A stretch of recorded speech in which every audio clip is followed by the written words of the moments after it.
Good morning, everyone. Good morning. I accidentally turned the music off for a second there, but it's, you know, it happens. It happens. I'm not the brightest. But good morning, everyone. Hope you're having a nice, whatever it is, wherever you are. Let me pop out the chat and whatnot, just so I can read this more easily. With the way the layout is, it's kind of hard to read the chat normally. Okay. I think I should be good to go. Are you quiet? From what I'm seeing in OBS, it seems like my volume should be fine, but it's a little bit tough to say sometimes. But welcome everyone. So, you're gonna hear the same track suddenly pick up because it's what I have in my orbiter because I got the Soma cord. But you know, that's fine, that's fine. Did that just work? Okay. So, I assume you can read the title of the stream. Thank you, Darth, for your insightful post. But also the track that's playing is "Beneath Her Eyes" from the recent update. It's the Undercroft combat theme. Today's live reaction was provided by Evelyn over in the Discord. I will not speak here again. You know, fair enough. Do you have the rest of the Soma chords? Yeah, I got the other two. We're going to pop into the Simulacrum and we're going to talk about some stuff. You know, the average Cool Kid post-update stream. Sorry, everyone. Go ahead and swing over by Chronia. But... So, obviously the update's only been out for a day. So I don't have, like, I don't know. If there's a bunch of, like, niche tech to explore, I still have to come across that, right? But... we'll go ahead. You know, I think it's thematic. We'll pick Aura Worm. So, also, I just want to say, kind of a side note, I'm very glad that we have a Warframe where I really like this ephemera on them. I thought it was really cool, but I didn't know who to put it on, and now I finally have someone to put it on. Why does everyone use the Sobek over the Detron? The Detron has its own acid shells and Tenet variant. I'm reasonably certain that the Detron's variant is lower radius, if memory serves. Let me just pull it up real quick, now that you mention it. Their magnetic shells is, yeah, 80 magnetic damage and a 6-meter radius. And acid shells is 450 corrosive and a 15-meter radius. So yeah, acid shells is over double. Anyhow. So... talk faster, white boy. I'm sorry, I don't do Adderall. So I have a few opinions that I want to talk about in regards to the new Warframe and the new stuff that came with the update. So I think most people will probably be interested in Araxia, so we'll talk about how she works and sort of what what we're feeling here. It's time for everyone to download their opinion from the YouTuber. Anyways, so when it comes to Araxia, I actually probably should not have my companion on for this, because he's going to attack things. And unfortunately, my companion is incredibly good at that, much like my real-life dog. Anyways, so Araxia's passive is that whenever she wall lashes, she turns invisible for 8 seconds. I honestly think that this is super good, because it's basically like a, kind of to me, almost like a side grade to Wisp. Like, for Wisp, being airborne is like a much easier... My ephemera just disappeared. Okay. But being airborne is an easier activation condition, but she doesn't have, or she has to worry about, like, she can't do certain things, right? Like, she can't cast, or she can't use her weapons and stuff. Araxia doesn't care. She's still able to shoot and use melees and all that stuff freely, so she's not under the same limitations. So I think that it's really good. My one main issue is that if you stay on a wall for more than 8 seconds, then it'll go away, like, even if you're still latched to the wall. Why I don't like that will be relevant later. So, Araxia's first ability is kind of interesting. So her first ability, you'll pounce on an enemy, you'll deal some toxin damage to them. Out of the box, it's nothing crazy, but if the enemy is below half health, it will immediately kill them, and they'll vomit up a bunch of health orbs, and an energy orb. Those scale with strength as well. So... this ability is sleeper fucking crazy good. Not just because, like, you know, enemies spit out a bunch of orbs, so, like, if you have purple shards or equilibrium, it lets you get a shit ton of energy, but this 50% kill threshold works on things it has no business working on. This can kill necromechs. like, for some reason, this 50% kill threshold basically works on anything in the game that's not an acolyte or like a boss. So Necromechs, Gruzzlings, Dedekins, Spabows, enemies you normally like will probably struggle to kill, you can just one-shot them if they're below 50% health. And it's even better if they're an Eximus, because it also goes off the mercy threshold. So if their mercy threshold is above 50% of their maximum HP, you can kill them even earlier than that. So it's really effective in that regard. That, and if you kill an enemy, work on Demolist. I haven't tried it. I would assume probably not, but is it affected by impact procs? Yes, it is. So another nice thing about that is that if you get a kill on an enemy that's vulnerable to mercies, then you will also be able to trigger Parazon mods that trigger off of mercies. So like Out of Sight, Power Drain, that kind of stuff can also be triggered by the one if it hits an enemy that's within their mercy range. So it's a really good ability, not just because of the like fact that it gives you a shit ton of health and energy, but it's also really good because you're able to get rid of certain difficult enemies, because you can just delete them, especially if they're Eximus units. Funnily enough, that makes them easier a lot of the time, because Eximus units have a higher mercy threshold, generally speaking. So, Araxia's second ability throws out this thing, and it releases an expanding web. This web will toxin proc enemies that touch it for the first time, and it puts them to sleep. And then, as long as they're asleep, they take bonus damage. This is also a pretty good ability. The damage vulnerability is nothing to scoff at, and the crowd control area lasts for quite a while, so you're able to lock down areas pretty effectively. I do have a big problem with this ability, but the issue with it will become like more obvious here shortly in terms of like once we get moving with other things. Hold on, what currency is that? COP. I think this update was really mediocre. No cinematic requests, no relevant lore, and recycled content. I don't personally agree with that, especially because we did get quite a bit of lore that's, I think, expanding on the Man in the Wall plotline specifically. But, I mean, you're entitled to your opinion. And we also did get a new boss in the realm of Araxia, right? Like, we have a new boss with her, and the new island is all pretty much entirely new as well. So, Colombian pesos. I'm just gonna believe you on that. So, I mean, you're entitled to your opinion. I just personally disagree. Especially, I haven't even finished all the lore. There's so many fragments for There Came a Spider that I haven't finished it quite yet.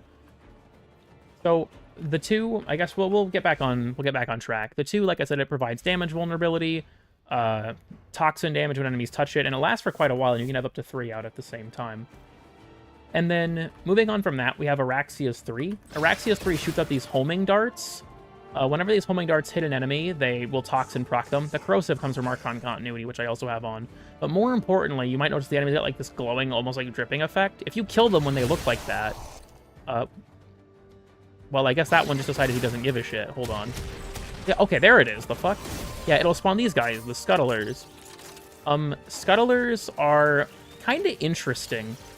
So their damage isn't amazing by itself, but if they gang up on enemies, they can deal solid damage, and they're affected by Summoner's Wrath and stuff too. But I think a big part of what makes them effective, in terms of, like, you might notice because I have Archon Continuity, each of their hits guarantees a Toxin proc, so they're actually able to kind of just, like, give you this sort of autonomous armor strip drones. They can kind of just wander around and armor strip stuff, which is pretty nice. So they don't deal crazy damage by themselves, but if their AI occasionally, you know, rubs 2 brain cells together between the 2 of them, and they gang up on an enemy, they can deal solid damage. I haven't personally, like, tried to build into them too much, because I feel like they're not that strong, but I think as I, like, explore the update, you know, especially with making summons overpowered, still being a video I want to do, I think that I'll probably find some more stuff out in terms of making the Scuttlers better. You can also have up to 10 of them, so you can have quite a few out at one time, which is pretty impressive. So, the last thing about Araxia, and this is probably the most significant, like, single thing, is Araxia's ultimate ability, which puts her into Spider mode. This is one of, like, this is an ability that also, yeah, their HP does passively drain over time, kind of like Necros' Shadows. I both like and hate this ability, and the thing I hate about it isn't the ability conceptually, it's a lot of the, like, weird finicky shit involved with it. So, here's how the ability works. While you're in spider form, much of your movement is the same, except you cannot roll. Instead, you will, like, web zip to whatever you're looking at. if you are looking at a wall, you'll attach yourself to it. I fell off of it for some reason. I guess I probably don't have enough area to mount the, yeah, there we go. So something like this. This is why I mentioned earlier that I kind of wished that you would keep your invisibility as long as you stayed wall-latched. Because it's kind of annoying, like, yeah, like that. The other thing you might notice is that my Sobek has toxin damage. And that's another part of this, is you kind of get, like, the elemental ammo for toxin while you're in this form. And while you're wall-latched, that bonus doubles. It goes, it's 40% at base, and when you're wall-latched, it doubles. So you can see up in the top right, I have that icon that goes up. That's another reason why I kind of wish that the invisibility just stayed while you were wall-latched, because it feels like it encourages you to stay in one spot, but then at the same time, you're going to have to constantly move, even if it's like minor adjustments, just to not lose it. Which just feels kind of weird to me. So, there's more intricacy to this ability than that, obviously. So, when an enemy dies, they explode and release a toxin wave. So, you might recognize this from hits such as Sobek Seren.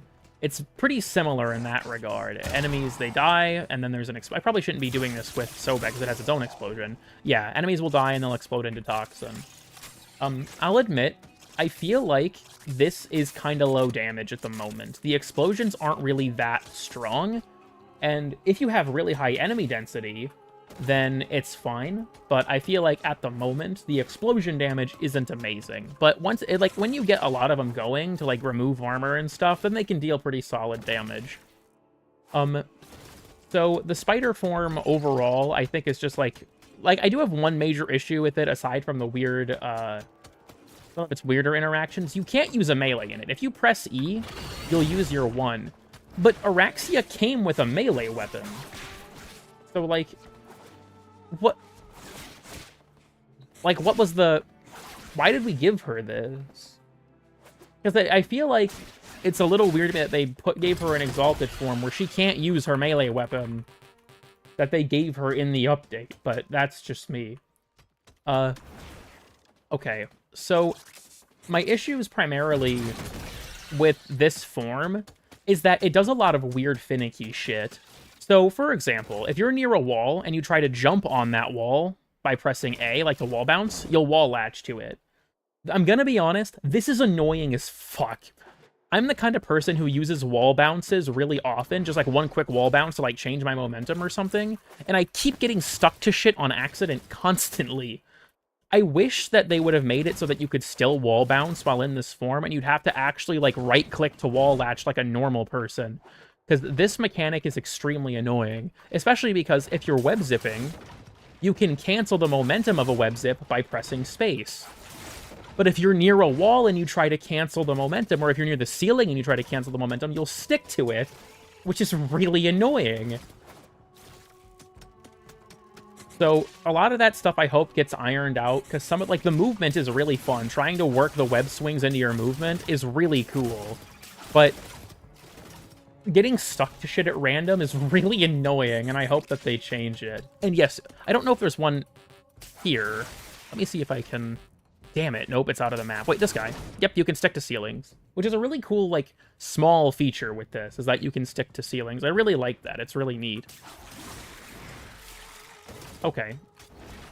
So, my overall opinion on Araxia is the damage from some of her abilities feels kind of low. Primarily the darts on her 3 and the explosions on her 4, I think, deserve to have their damage go up.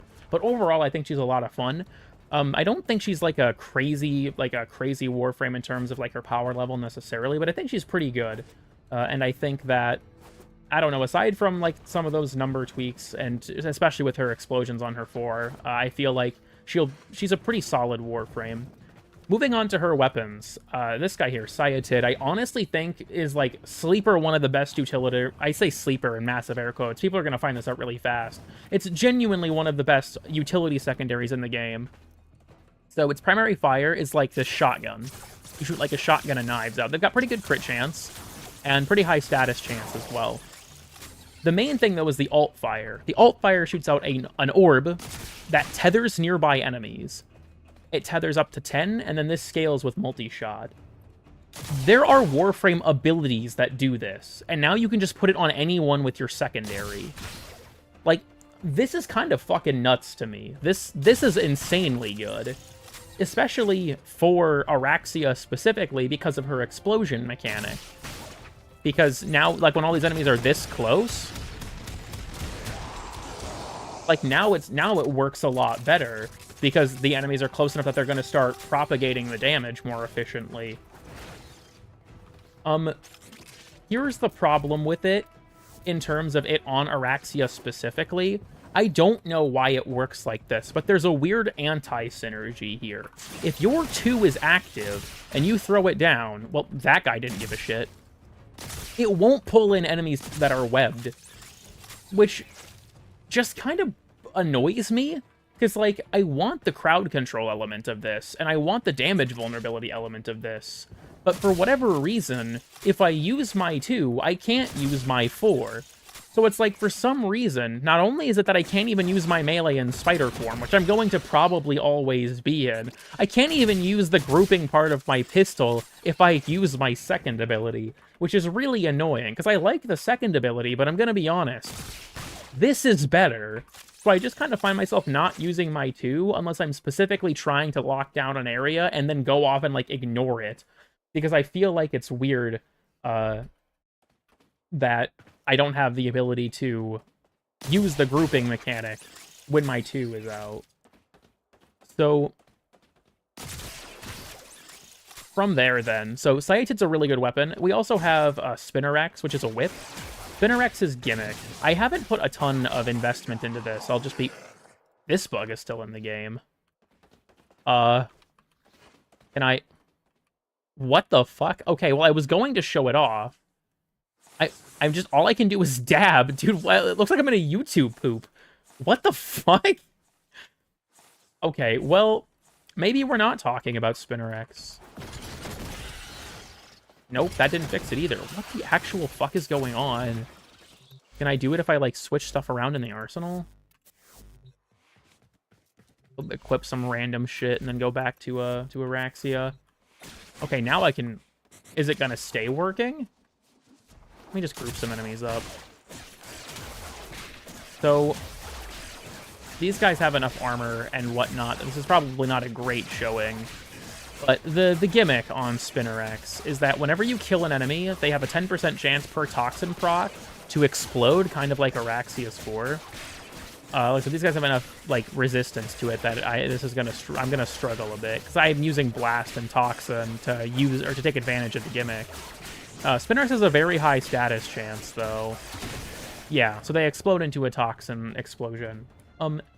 As you can probably tell, maybe there's some work to be done on my part, but it doesn't seem like it's anything earth-shattering. Maybe if I tried to, like, stray away from the gimmick, it would be more helpful. But Spinnerax, I think, seems like it would be a fine weapon against enemies like the Corpus and whatnot, because you have to play into the Toxin gimmick. Afflictions would also be a good take on this, actually. I think I currently have on Vortex to pull in enemies for when the explosion triggers. And against the Corpus, I was having pretty good luck with it. But, you know, the armor targets, you don't really have a ton you can do to go around it. And Shock Trooper plus Influence does work, but I feel like I don't want to just subject this weapon to being more Influence slop. I'd rather not. Like, every weapon in the game can be used for Influence if it has a, you know, status chance above, like, 20%. So I'm kind of deliberately avoiding it, because it's like, I don't want to turn it into the, you know, every other weapon that has a usable status chance. But I feel like against, like, unarmored targets especially, it's pretty good. And you could do something influence-related with it if you want. I just don't personally want to. So, moving on from there, I don't have it on this, but we also have the new Incarnate Scythe, Thallus, or however the fuck you'd say that. I didn't realize I don't have it maxed yet. I feel like, in a weird way, this is like the first heavy scythe that is good, and a heavy scythe. Like, I just realized I'm gonna throw my companion back on my Araxia loadout so I don't forget, but the, so, with this guy here, the heavy scythe. So, if you look at the history of heavy scythes, right, Hespar just kind of isn't great. It's statistically pretty lacking, which isn't super uncommon when you're breaking the mold being a new weapon type. And then Chlorophyll is really good, but not because it's a heavy scythe, it's because it's a gunblade. But Thallus is really good and kind of takes advantage of the fact that it's a heavy scythe, which I quite appreciate. So, Thallus's gimmick, when you actually have it in Incarnate form, my dog might fuck things up for me again, but it's fine. I'm gonna have to... These guys are spread out enough. This is gonna be a little bit rough. Maybe I should have... Here, hold on. Just for the sake of making sure that this doesn't take 5 fucking years. I know this stream is very poorly made. You're gonna have to forgive me. Let's... I'll be on Araxia, even though there's absolutely no synergy between her and what I'm about to do. Just to get these guys grouped up a bit, I want to... There we go, just to make this faster. So, in Incarnate form, Thallus gains 40% more attack speed, a whopping 3 additional meters of range, and it gains a gimmick where hitting enemies inflicts these void spikes on them. Their final evolutions give these a few different effects, but how they normally work is if you hit an enemy with a void spike, that void spike will deal 75% of your weapon's damage, and you'll keep adding them as you keep hitting them. There are a few different routes you can take with the final evolution for the void spikes. The one I currently have equipped is when you hit an enemy 3 times, the void spikes detonate for additional damage. Another one is that heavy attacks will cause them to explode. And then if a spike is caught in the explosion of a nearby spike, it will also explode. And then the last one I think is really interesting. Spikes will turn into weak points, where if you shoot the weak point, you have 100% more critical chance. But in exchange, the spikes themselves deal 50% less damage, and they get to last 30 seconds longer.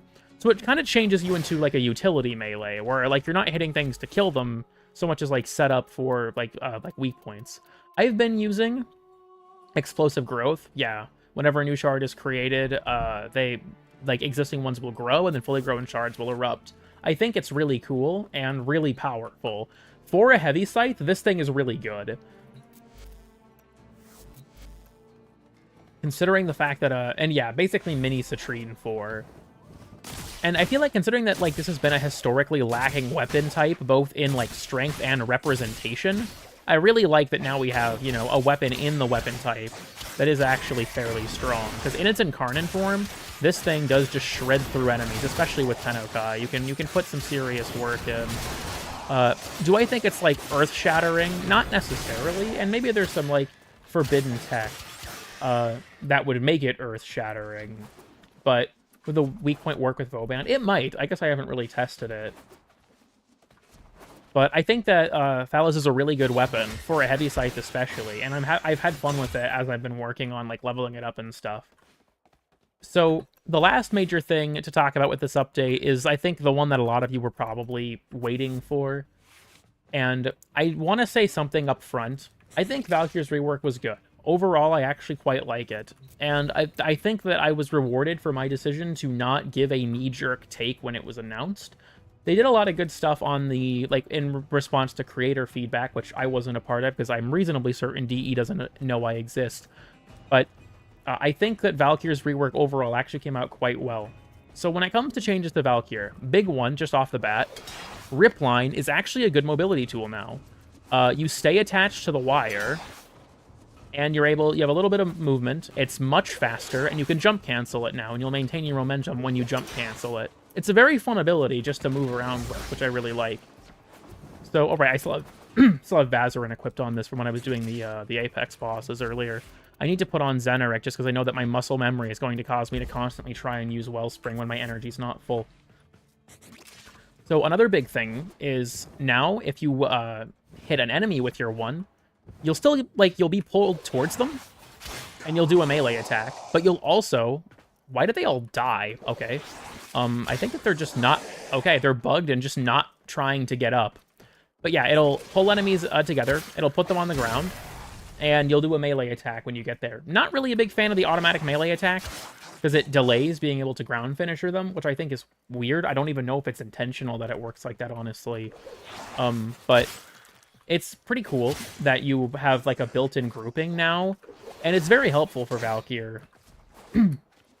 For, you know, like, setting up for, like, big, heavy attacks and stuff, which is a big part of her playstyle.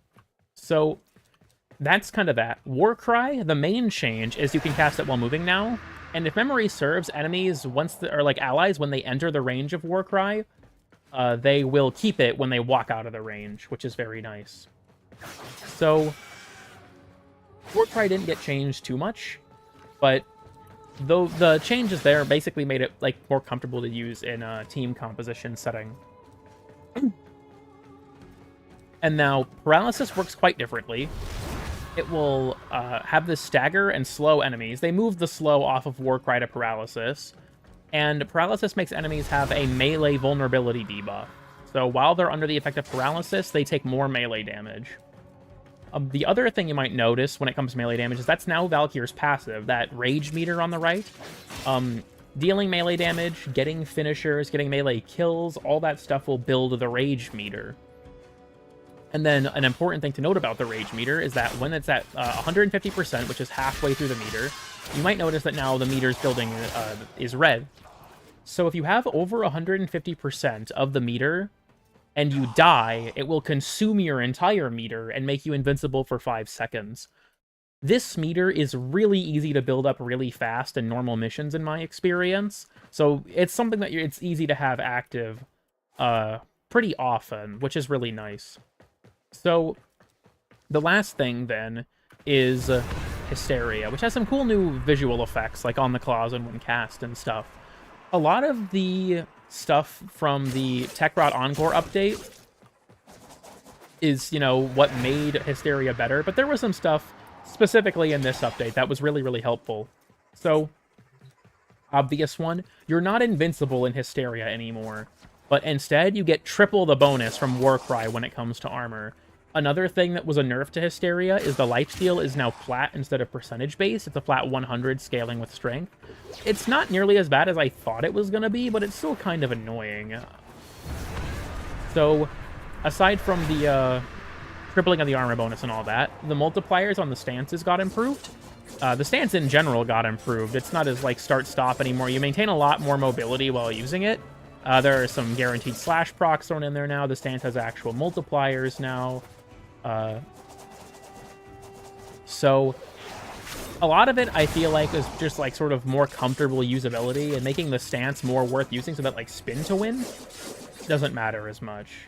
After the mods or with the mods, to be honest with you, I don't know. I haven't found anything conclusive on if it's additive with mods or multiplicative, you know, after mods, which is a little bit of a bother. I was hoping I could find that out for this, but I wasn't able to.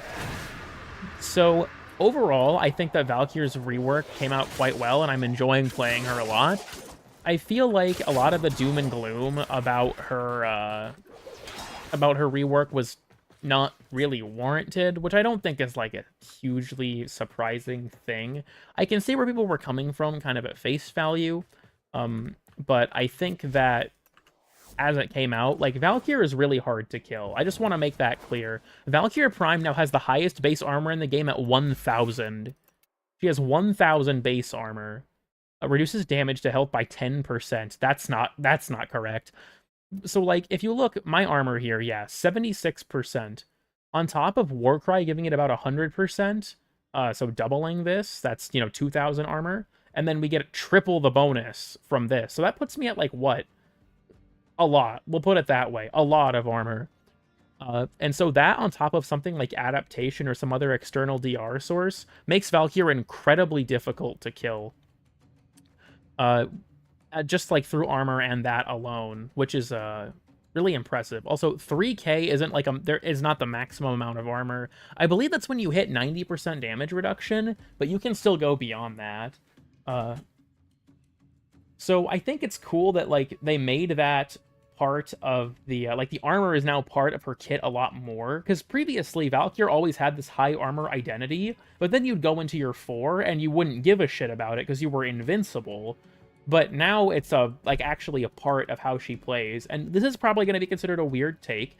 I actually think that Valkyr is more fun for not having invincibility, because now I feel like I actually get to play into the lifesteal and the armor and that sort of, like, you know, like, beefy berserker fantasy, as opposed to the fact that I just ignore dying until, you know, my energy constraints get too high. I feel like she's more fun for the changes. Like, is it a nerf? Realistically, yes. From like a pure, if you want to view it purely through the lens of like her power or her strength, but from the lens of I have fun, you know, more fun this way, I think that it was a better change overall. So that's sort of my opinion on Valkyr. The last things that we'll talk about then are the augments. I'm actually going to start with Jade's, and I'm going to start with Jade's because I don't like it very much, so I'm going to get it out of the way first. We'll swing over here and we'll throw on the augment, just over something, just so I can talk about it. So this augment, when an enemy is standing in your 1, there's a 5% chance per tick of that damage to have a Jade Light attack that enemy for 3 seconds. And then as you can see here, you know, I'm hovering over it. The duration doesn't scale. Oh, it's being covered by the live reaction. The chance for a beam to attack an enemy scales with, I believe it's strength, but it might be duration. I might be misreading this. I guess I could test it, but it kind of doesn't matter, and you're going to find out why. So this augment kind of sucks. It doesn't deal that much damage. Like, sure, it's building up decently now, but my problem with it, other than the low chance to activate, is like, if you're in this scenario, just detonate it. Just kill them. I don't really understand why this augment exists, I guess. It's a cool idea, but it's just not very strong. Like, you can make it work if you know, like, remove their armor and things like that. Like, it can work. But if you're in this situation, just blow them up. So I hope that this augment undergoes some revision in terms of, like, maybe give it a higher chance to activate or something like that. Because I feel like I can see making it work if you're, like, not playing around her 4, especially. If you're just throwing out her 1 and then you want to use, like, your weapons, then I could see it being helpful.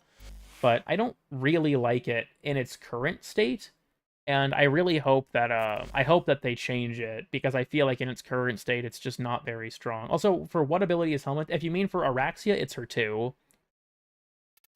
So moving on from that, then, we'll go to Caliban. Caliban's augment is very good. Caliban's augment is Razor Mortar, which you can see down here. When Caliban, like, uses his 1, it will pick up enemies kind of like a Naros' Tornado, and when he's done, it'll throw those enemies down in front of him.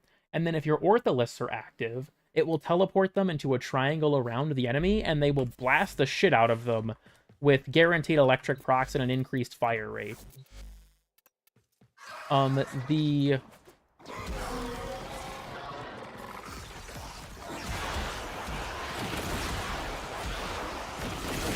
The damage from this is very impressive, and electric procs with them all being grouped up is really helpful.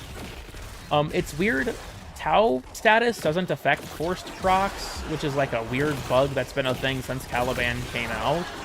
But overall, this augment is quite good, especially in much higher enemy density environments than this. For the subsume might be useful. The subsume for Jade is Open Eye, so the augment has no interaction with it. So this augment's pretty simple, and then I should probably also mention that the fire rate and electric buffs scale with strength, and the duration that the Ortholis will try and attack things in that state scales with duration as well. Pretty simple augment, but very good. I think it's, for his first augment, Caliban's got a strong showing, I'll put it that way. Next up is Citrine. Citrine's augment is another simple one. If you have a companion that moves around freely, so like a Kubro, a Kavat, a Predacite, you know, like those types of companions, so basically non-sentinels. If you use your 3, your companion will pick it up, and they'll carry it around. And then you passively get 50% more duration. I'm gonna be honest, I thought this was going to be ass, and then I found out that I'm actually the idiot. Because now your companion can prime for themselves, and they're typically pretty close to you. So, like, you see how I have the mecha set on? Now my companion can do this autonomously. So, because of the fact that he can carry the rock around himself, he can just spread the status effects with Contagious Bond and the mecha set by himself. He doesn't need me to do it for him. which is incredibly strong. So this is, I have used the mecha set on Citrine, but this is still really good with, like, you can use it on... So a great example of this is actually MOAs. If you take a MOA and you give him a high fire rate weapon, your MOA can prime for you with the crystal really efficiently, because they're the... As far as, like, memory serves, they're the only free-moving companion that has access to that type of weapon. Hounds can use this to increase their priming, which they were already incredibly good at. And then Contagious Bond makes a really strong showing with this. So even outside of Kubros and Predicites, which are really good for spreading status because of the mecha set, even like the Vaska Kavat, for example, is really good for that. You can also use that as well. So this is actually a surprisingly good augment, because it allows your pet to prime for themselves. So if your pet has something that allows it to do crazy damage, it can piggyback off of that. Or it can allow things like MOAs to prime for you more efficiently.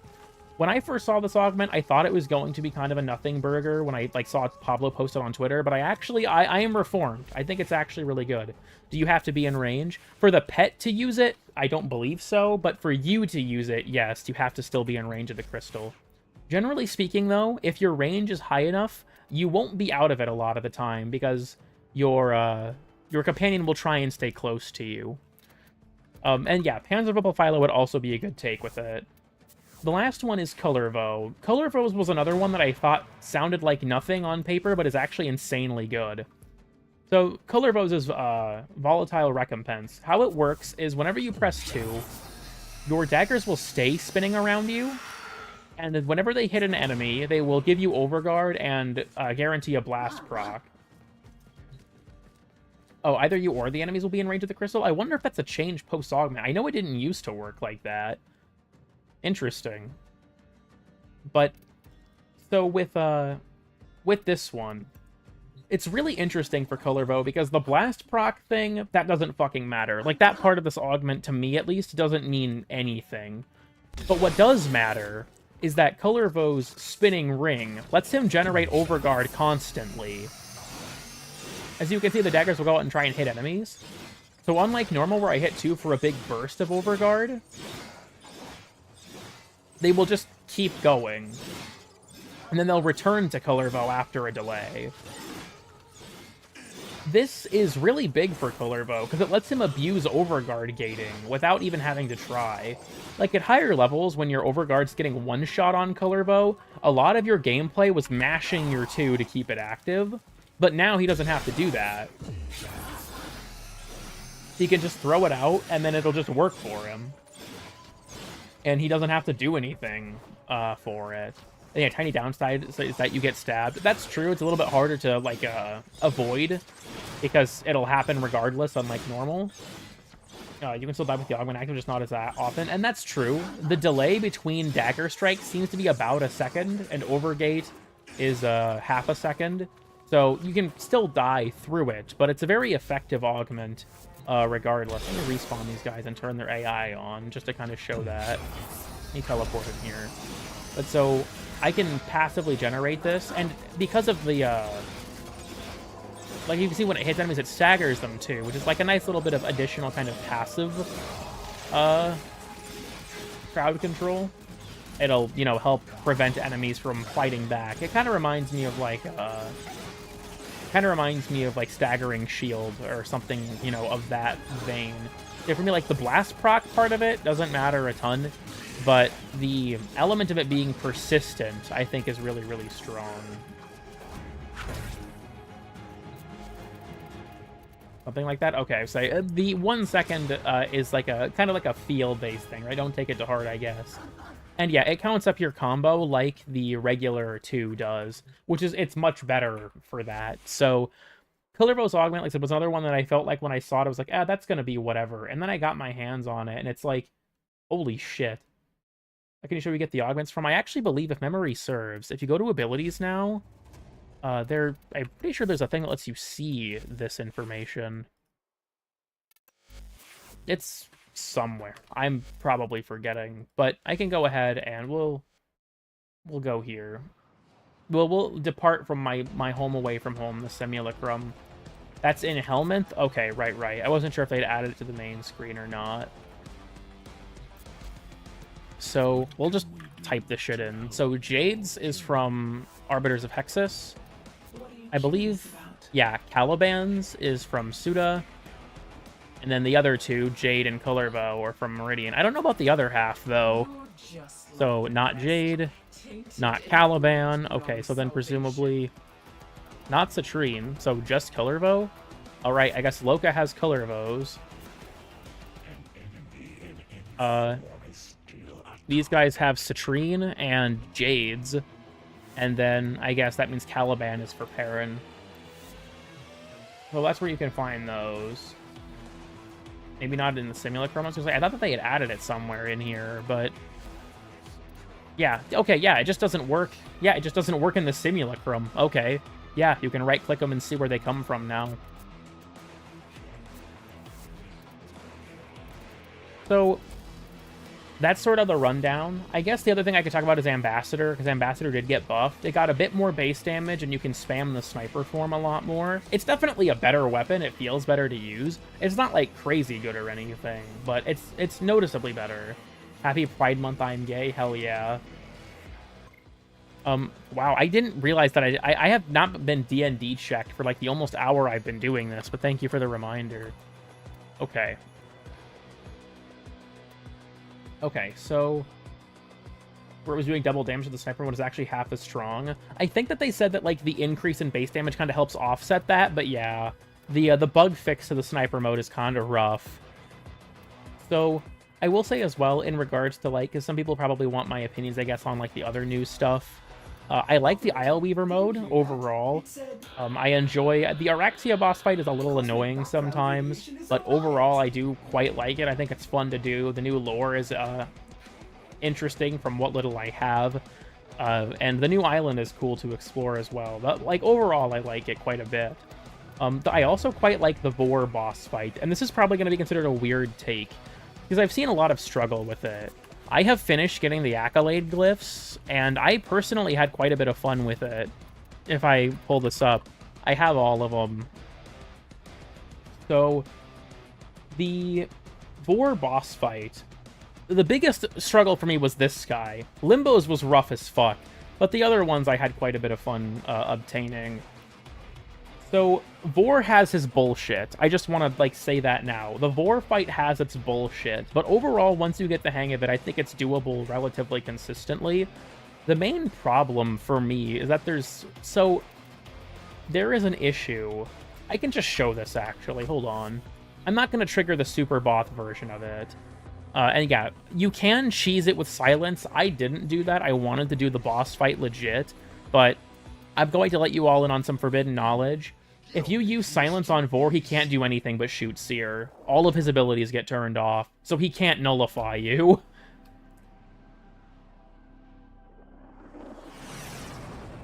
I assume that'll be fixed shortly. Like I said, I didn't personally abuse it because I wanted to do the boss fight legit. But if you want to cheese it like a coward, then you can do that. If you silence Vor, he's incredibly trivial. So, like, if Vor starts to go into his summon, like, yeah, like Anti-Caesar mentioned, if he starts to call down his lightning and you silence him in that animation, he gets stuck, and you can just wail on him, and he can't fight back. Let's go to Vor's boss fight room.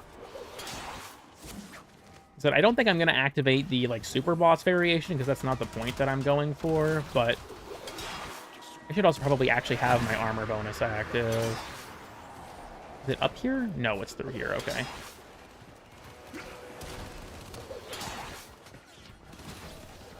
Okay. Also, how do you activate the super boss? This guy right here.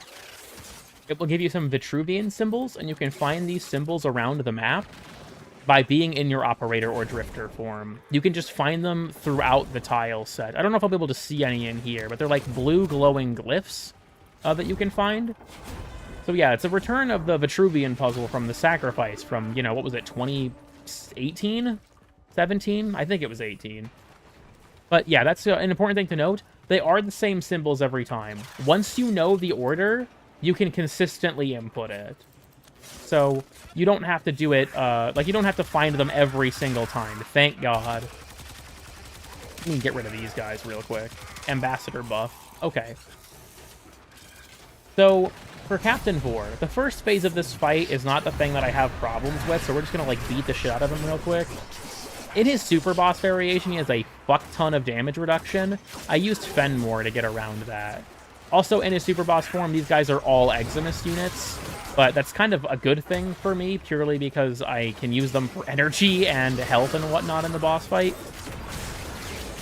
I could do the super boss, but I don't really want to because I've been kind of doing it a lot lately. And it's a little bit grating whenever you die, especially. So, during the super boss, these orbital strikes that try and follow you, these will nullify you when they hit you. You will be locked out of your abilities for, I think, 5 seconds, and you'll lose a bunch of energy. Also, my cat armor stripped Vor, but in his super boss form, he cannot be armor stripped. Just blow him up real quick. So another thing, there's this parkour segment here. Normally, you can touch them. Like, yeah, you'll take a shit ton of damage and you'll probably die, but you can touch these. In the super boss variation, you don't take damage, but it teleports you back to the start.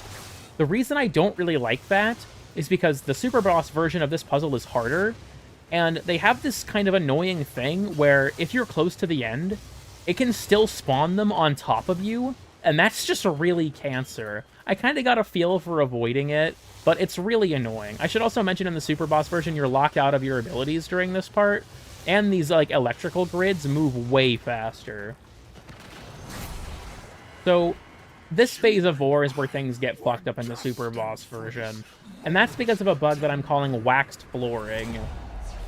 So, if you void dash into the ground, sometimes, I don't know how to consistently trigger this, but sometimes you will slide right off, and you will just go flying into the bottom of this area. I can't seem to get the game to do it for me, but I encountered this constantly when I was doing my super boss runs. A big reason this is a problem is when you fall down into the pit, it sends you back up. During that fade-in, where you can't see, you can still take damage. Got hotfixed? Oh, thank fuck. Of course I did it right before it got hotfixed. That shit was insanely annoying, and I died more than once to it. This phase is a little bit fucky in the super boss form because the electric orb here can nullify you, and his airstrikes can also still nullify you. And whenever he does the orbital strikes, he'll cut off most of the map. Typically, you'll only have one area to stand, which is sometimes the platform he's on, which is a death sentence. You should just, like, hang out. I'm assuming so. Well, then I guess I have no clue. He said, I encountered this a bunch earlier. I'm not seeing it happen now, but I might just not be doing it at the right angle. Another weird thing about this room is you can wall bounce off these walls, which is really helpful for certain things, but not the wall with the observation glass. For some reason, you can't do it on these ones. So you got to keep that in mind, because, oh, Jesus Christ. Of course, yep, it put me back on the platform right next to the fucking boss. So, like, during phases, like this one, it's not that big of a deal, but there's a phase right after this where, yeah, these side ones get lower. In the super boss variation of this, standing on this platform with Vor is an incredibly easy way to die. So, staying near the walls like this is a really valuable tactic. But then I'd have times where I'd accidentally try and bounce near the glass and I just fall to my fucking death. Well, it wouldn't be my death, but it'd quickly become my death. This laser also nullifies you in the super boss variation, and it's way faster. It's very threatening. Then yeah, you have these guys. Kind of like same deal. In the super boss version, they're a lot more threatening because they will shoot super fast and light you the fuck up with heat procs. Well, if my Plinks would get its fucking ammo back. Sorry, Idan. I know this will make you cry, but it is what it is. So overall, like I said, I'm not doing the super boss version because I'm lazy and I don't really want to because I've done it all day. But I would argue super boss Vor is probably the hardest super boss in the game. Now that I've done all of them quite a bit, I think that he's the hardest. Currently is absolutely cheesable with Silence, but overall I think he's probably the toughest. That doesn't mean the other ones are easy. I think that the tank and the fragmented one are fairly difficult in their own right. But I think that Vor is probably the hardest. Because for Vor, you have to be incredibly mobile. And Yeah, Darth, that's a good point from Darth, is that his shields also make him a lot harder, because if you're not keeping the pressure on, he'll get them back. So you have to constantly make sure you're, like, chipping away at him. My companion was actually great for that. My companion just hitting him to stop his shields from regenerating was great. So...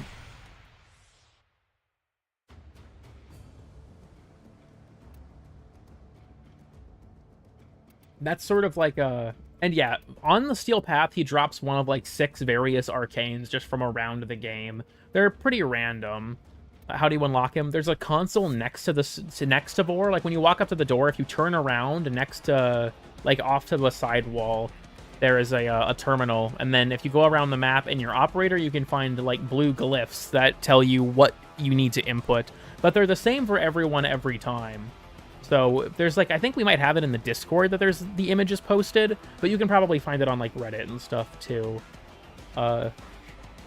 It's not too bad. So overall, I quite like the update, and I think that the main thing for me in terms of, like, being vindicated is the Valkyr stuff. Like, I can show this real quick. We can go to Mott in the Void, because Mott has the damage multiplier, where enemies deal 3 times damage. But a lot of people in the lead up to this update asked me for my opinions on the Valkyr rework. Accept your death.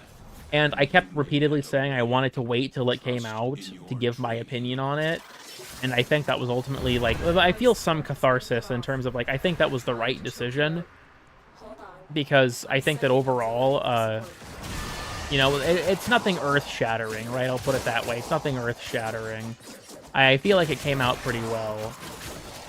I don't have a ton of energy just off the bat here, but, like, so if you look, right, if I, like, look down to not block, I'm still taking damage, absolutely, but it's not that much. It's mostly from the shotgunners.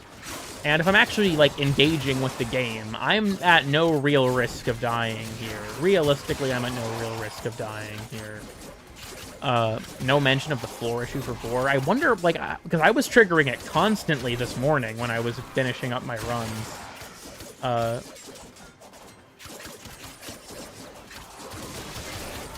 But yeah, overall, like, the Valkyr rework, she doesn't have to worry about dying too much. And, like, she's able to build her death gate super fast, so even if you were to die, I don't even think it would matter, because she can just come back from it in a few hits, especially in, like, these really high enemy density environments. Like, do this, yeah, you're fine.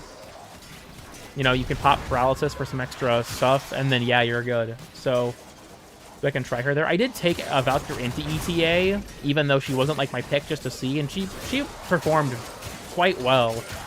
I guess it will probably depend to some extent on the modifiers, but this change does look much better than I thought. I'll be perfectly honest, I think that overall, aside from, like, the level cap type of environment, health tanking doesn't necessarily need buffed, in my opinion. And that's just, like, with the fact that damage reduction stacks multiplicatively, if you understand and take advantage of that mechanic, there are lots of Warframes that can do stuff like this. Like, Chroma is able to health tank at Steel Path level incredibly efficiently. You know, Citrine, Gara, Nidus, and Inaros, obviously. There's plenty of Warframes that can do it. Even, like, Mesa is pretty good at it, as long as she's not getting blown up or hit with a melee or something. Mirage, and, you know, you take the damage reduction abilities into account, that they multiply with things like adaptation and stuff, and you can get a lot of mileage out of that. I think that with, like, when it comes to the health tanking debate, I think a lot of it stems from people who play at level cap or those types of difficulties, and I want to say that if you play at that, that's fine. But I don't think the game should be balanced around that. And my worry is that if we, like, buff health tanking further, I worry it'll make the game way too easy. Do this if you want to. Health tanking doesn't allow that. I feel like the question, though, like, for me at least, when it comes to that, is if health tanking is effective enough that it can work at level cap, how does that cascade into the rest of the game, right? Like, if health tanking is good enough that at level cap I can get shot by 20 enemies and not die, then would that not just make the rest of the game incredibly easy? I don't know how they'd implement it in a way that doesn't feel like that. Because I feel like if we were to work around, like, making it viable at that level of play for the frames that are good, you know, at it, then I don't really feel like it would have a positive effect on the rest of the game. To learn and still bash health tanking. I think on some level it's just kind of popular to jump on those types of community bandwagons. If you genuinely hold something to make it manageable, and I can see that if they wanted to add a new mechanic to make it more useful at those higher levels, that without like making it trivial at lower, then I think that that's something that they could, you know, explore some solution. But I don't know. I feel like in the content people actually play, like even up to EDA and ETA, plenty of Warframes can health tank perfectly fine.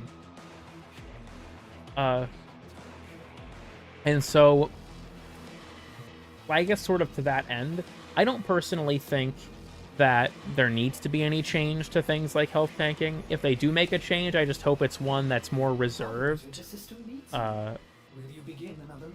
Make a new overguard called Overguard, give it 90% DR. I don't know. I guess we'll see if they decide to do anything, what they do.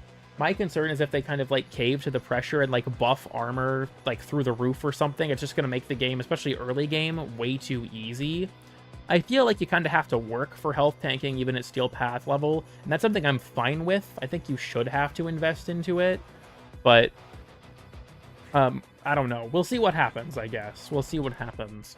Do you think Warframe's enemy design is good? Generally speaking, not really. Some newer factions are better about it, like the Murmur and the Scaldra, I think have good enemy variety that's more meaningful. But generally speaking, like Warframe's a horde shooter, you're not going to notice it nearly as much as some other games, right? But yeah, I feel like health tanking and stuff like that works just fine in the content people are mostly playing. If you're an endurance runner, that's fine, and if that's what you enjoy, that's totally fine. But for things like Archimedia level and below, which is realistically the highest most people are going to be getting, at least on a regular basis, it works perfectly fine so long as you understand how to play around it correctly.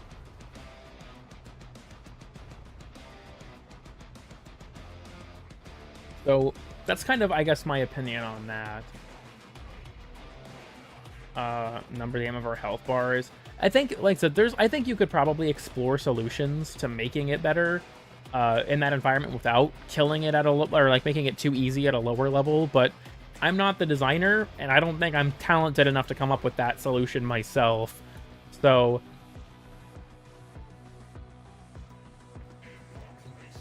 if we just bump stats, and that's true. Like I said, I think that there's definitely solutions you could explore to make it better. In terms of like having a new mechanic that helps it out or something like that.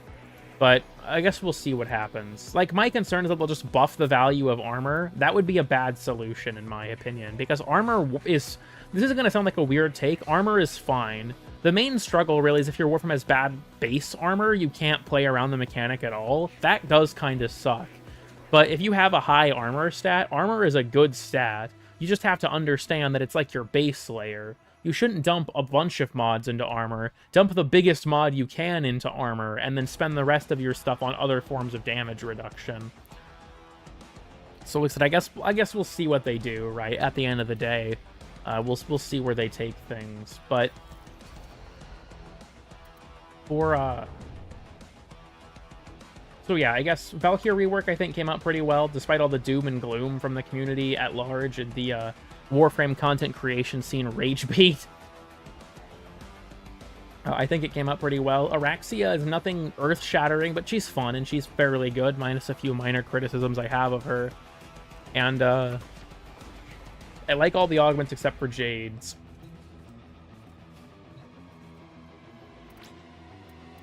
I'm gonna switch back to the Arcwing theme just because this one's kind of intrusive. But if we can even play around tweaking for the abilities, it is kind of more expensive in terms of like dumping into because like in my experience, typically you'll need adaptation, some kind of armor mod, and some kind of health mod. Generally speaking, you'll need at least those things to get that type of ball rolling. It depends, but often you need those. So there is definitely investment for that. Also, how's Arcane Battery on Valkyrie? It is incredibly good because if you activate your 4 especially, you're going to hit the cap, like, immediately. How do you like Isleweaver? I like the game mode overall. To build/play. That's ultimately up to you. If you want to try the Warframe, I feel like, you know, it's your platinum to spend. I bought the bundle, but that says more about me, I think. And yeah, Valkyrie was changed quite a bit between announcement and release. While this is true, it was nothing that major. It was mostly number changes. Like, slightly bumping the range of her ones grouping, or making the death gate go from 70% to 50%. A lot of it wasn't huge. Making her practically immortal, what's the point? I feel like, for Valk, if we're talking about her, I think that Valkyrie's passive is to make her better in, like, more level cap type environments, right? Like, it's there to give her a layer when she's at those really high levels. That's how I see it, at least. You need plat. I'm still fine. I have 750, but Araxia, her passive, while it may make her practically immortal, I think that the struggle with, like, her invisibility is that keeping it active is honestly, like, way more annoying than you'd think. I've had plenty of times where I have not had it up because I just don't want to keep spamming wall latches. Energy tanking Garuda, now that's some next level shit. Feel good to use. I personally like what they've done with her 4. It's ultimately, I think, to each their own on whether or not you'll like it, but now that it's like, it's not nearly a start-stop, and you're able to, you know, get, like, the force procs out of the multipliers and stuff out of it now. I personally like how it feels to use. It's not just, like, you know, sliding around on the floor anymore, but I think that ultimately will vary from person to person if you like the way it feels or not. It's going to vary from person to person, I think. So do you accept plat donations? You can keep your money, Allie. You don't have to worry about it. The only person I'll accept platinum from is Idan because he has like 70 fucking thousand. Is Warframe a good game? I mean, I'd say so. I have almost 10,000 hours. And wall dodge, she auto wall latches. Okay, well, this is true. My main issue is that I constantly get stuck on things I'm not trying to wall latch to. Like, if you're too high, I get stuck on door frames and a bunch of stupid shit constantly. That's why it annoys me. I will say that, like, the, like, in a perfect world, it's pretty easy to maintain her passive. Or in a more open areas, like the Holvania streets. Holvanian streets are a great example. Maintaining Araxia's passive in the streets of Holvania is easy. In the underground, I want to kill myself. And it's stuff like that, where it's like, yeah, Araxia definitely has a very different, like, gameplay feel in tight environments versus more open ones, where if you have something like the Holvania streets, it's fine, versus if you're in, like, a more constricted environment, like a Corpus ship or something, it's like, holy shit, I cannot, like, wall latch the thing I actually want to wall latch. Can even use her own melee? Yeah, I mentioned that earlier, but I think it's really weird that she can't use her melee in her 4. Like, why even give her one at that point? More map-dependent than many frames? I think that's a fair assessment. Good for Holvanian Gassity. In open world, I think she's fun for maneuverability. Like, let me pull this up. So, if we go to, like, the plains... Oh, I win! I am having so much fun with you, little me. What's the range for the dash? I think it scales with range, if memory serves, but it starts at, like, 75 meters or something. I'd have to double-check that, though, because there's a range stat separate from the explosion radius on her 4, but... I also probably should remove one of the mods I have on my Araxia, but I am on Steel Path, so I can't just match this. I'm such an idiot. Also, for everyone who liked the Venus video, I'm glad. Analytically, that video performed like shit, but I'm glad for those of you who watched it and enjoyed it.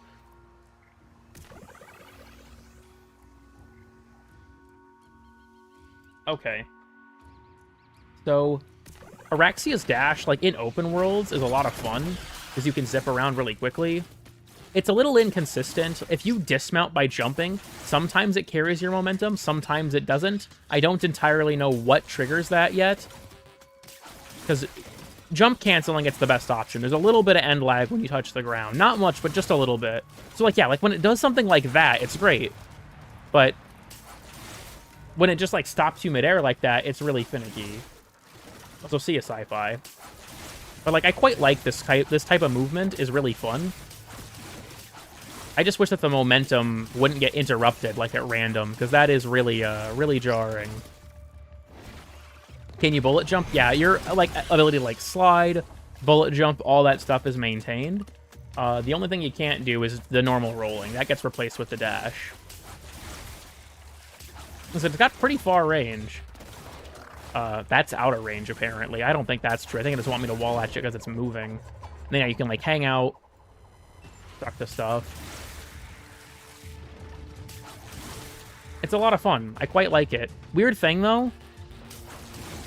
Well, that tree it let me. Some trees it won't let you, in my experience. Though I wonder if maybe this has been changed. Because when I was testing this yesterday, I couldn't do it on any of them. I wonder if that's been, like, fixed with the hotfixes and stuff. Is it affected by parkour velocity? If I remember correctly, yes, I believe it is. Grouping range affected by mods. Range, I'm not sure. I know that the amount of enemies you can tether is affected by multi-shot, but I can't say for sure in terms of range. I would assume it is, but I'd have to test it myself. They should have made the sling her double jump. I think that, because the description reads, if you look at it, it says tap dodge, or wait, originally I thought it said double tap. Huh, maybe I just misremembered. But, like, if you had some extra, like, double tapping it or something like that, I think would have been better. Or some alternate method, but that's just me. I thought that it said double tap previously, but I'm just stupid. You were that her 3 was copy-pasted from Site 09, even the values, which is why it was wrong visually on release. Araxia's 3, the like, darts, the shooting the darts one?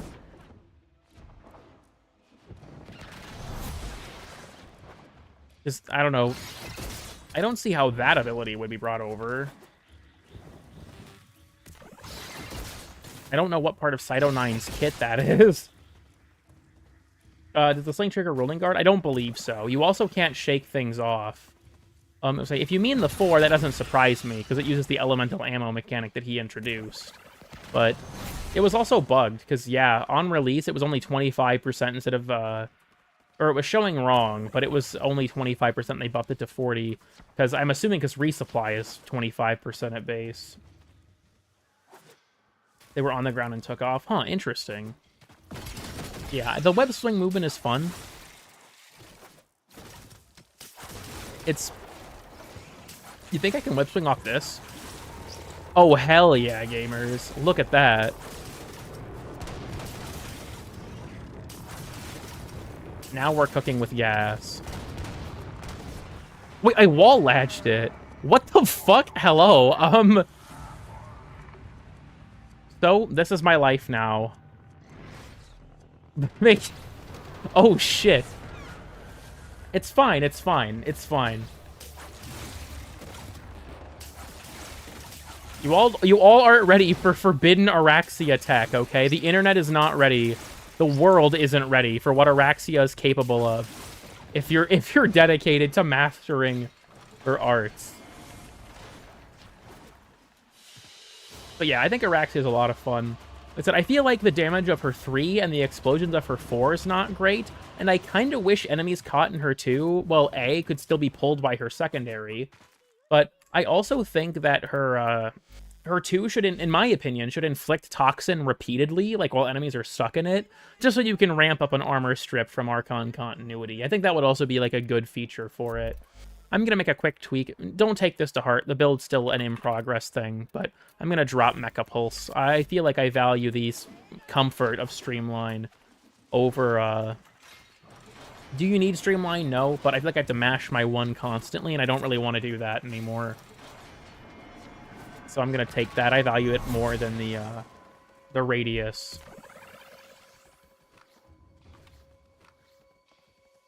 Make new movement options appealing. I think Araxia's 4-dash definitely makes the cut in that respect. Yeah, I agree with that. Strength and certainty of streamline, indeed. Are gushing over Spider and Bio, truly.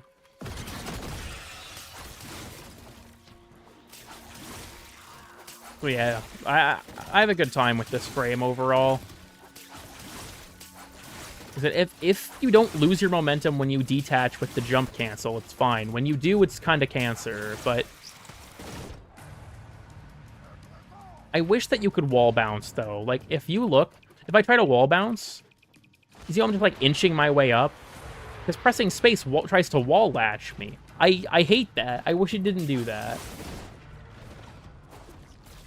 Instead of locking you in place. I imagine that moving on the wall was probably something they tried to implement but couldn't. I guess I can't say for sure, but I think you should be able to wall bounce and have, like, use the legs for that. If that worked, I think it would be a lot better. And yeah, I talked about Phallus at the beginning of the stream. I quite like it. It's a pretty good weapon. Invalid target? Okay, a bitch. You know, I wonder, do you guys think you can death pounce a Thumper? I wonder if that works. Hold on, let me get out of Steel Path real quick. Let me pick a lower level bounty. I don't want to take, 40 years. Do you think you can death pounce one of those guys? Part of me doubts it, but, like, you can do it to fucking Necromex. So, and this might be too low level, actually. Let's do Search and Rescue. I think there's a good chance you'll be able to resist. You can, yeah, if a Necromech is below 50% HP, you can insta-kill them with Araxia's 1. Don't care. It's time for Nora to say goodnight. Making a new heavy side stance. There's only 3 of them, so I'm not super surprised, personally. Yeah, zip around. Like, is it particularly fast? I mean, not really, but I don't particularly care, because it's really fun and it's really cool. The drone is nearby. Find it and hack it. Don't let DE patch it. I really hope they don't. It's actually, like, a really cool use for the ability. With, like, Necromex and Dedicants and stuff. Wait, is that a Dargon? That's a Dargon spawn noise, right? Yeah, there he is. Hell yeah. The drone's probably gonna die because I'm fucking around, but it's fine, it's fine. Yeah, too much damage fall off at this distance. Not for that guy, though. That Bulkor's gun targeting the drone is a little bit cringe, but, it is what it is.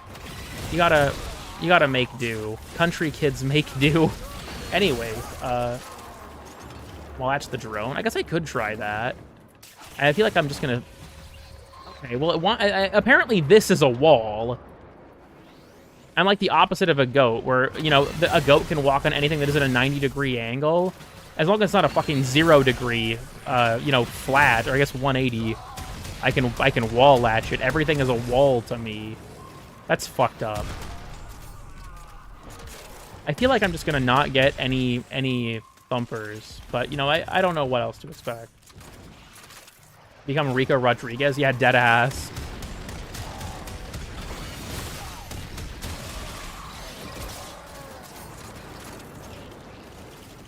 Check the umps when you can. What about?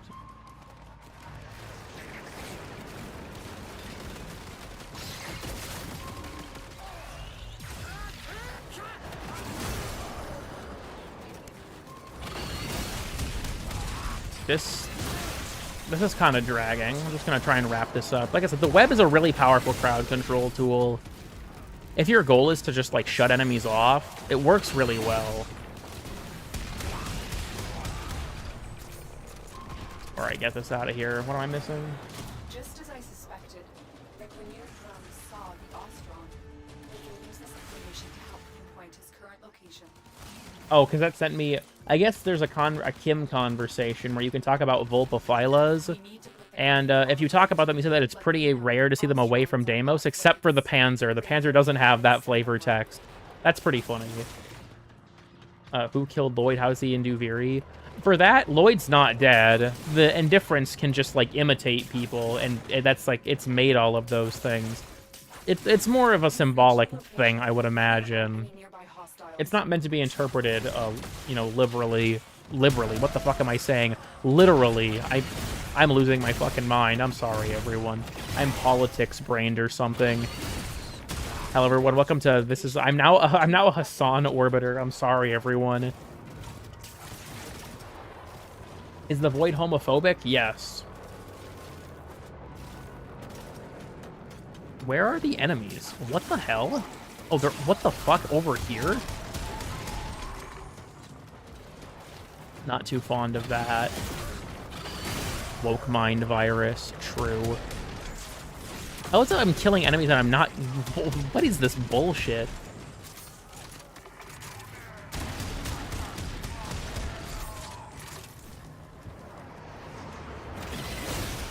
This objective has always kind of been ass, but on the plains it's especially awful.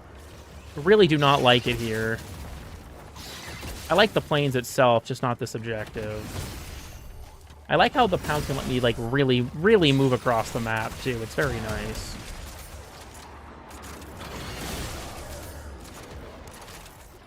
Really, is the plains control objective in a nutshell? Yeah, genuinely. I'm sorry if I'm not reading the chat too much right now. I'm trying to not fail this objective.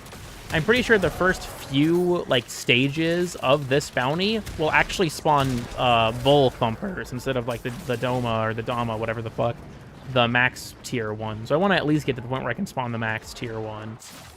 I think you have to get to stage, like, 3 or 4 for that to be available, though.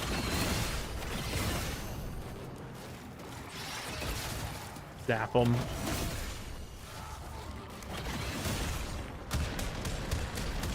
I hate the cash objective. I don't personally find that one too offensive, but I've also played the game for so long I remember all the spots. So I can see it being a lot more frustrating if you don't know that. I love Spider. You're a rare type of person if you like spiders. Due to Liberate Camp appearing. Rough shit.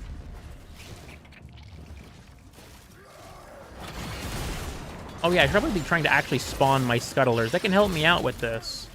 Because they'll autonomously, you know, seek out enemies.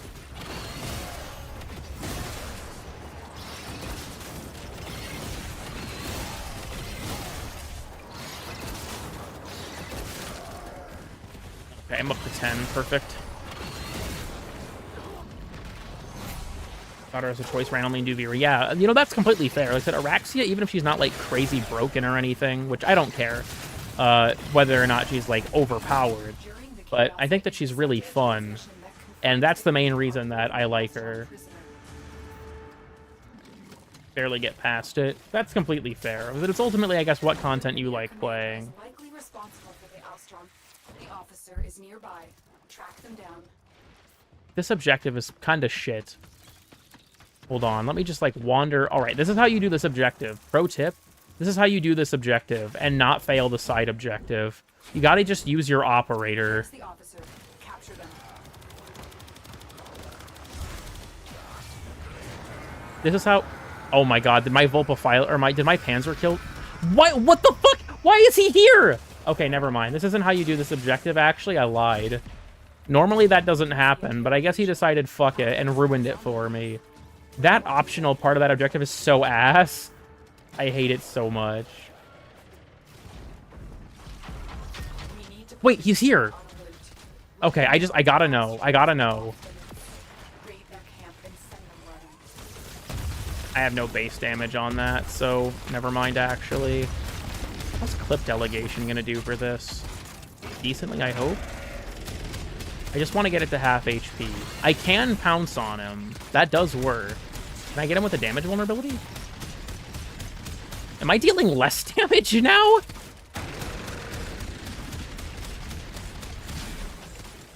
On the mech? I could, but I think I have my Bone Widow on right now. She wouldn't be particularly good for this. No, show me the leg that I'm attacking. I need to control this. Oh, my bonus toxin damage isn't even applying, apparently. I'm dealing the same amount of damage. Interesting. He's also taken more than half, or more than the quarter that this would normally affect. Weird. Well...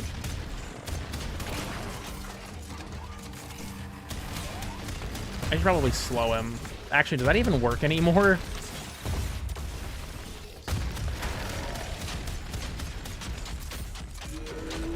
What, boning their widow? Holy hell. Use the hood red? You know, I hope that other people out there think that Hoodwinked was a good movie, because I'm gonna be honest, that shit was gas. I don't care what people tell me. Hoodwinked was a good movie. Anyways. 70, yeah. The amount of damage reduction that these guys have is insane. People tell you it was bad? Yeah, a lot of people have told me that Hoodwinked was not a very good movie. I wholeheartedly disagree. I loved that shit as a kid. Okay. Moment of truth. Okay, so no. What if I get him below half? Get him a little bit below. No dice. Okay, I think that they thought this one through. I don't think it works on this guy. Very unfortunate. Awful animation's part of the charm. Yeah, I feel like I agree with that. Yeah, it looks like you can't take these guys out with it. Not surprising.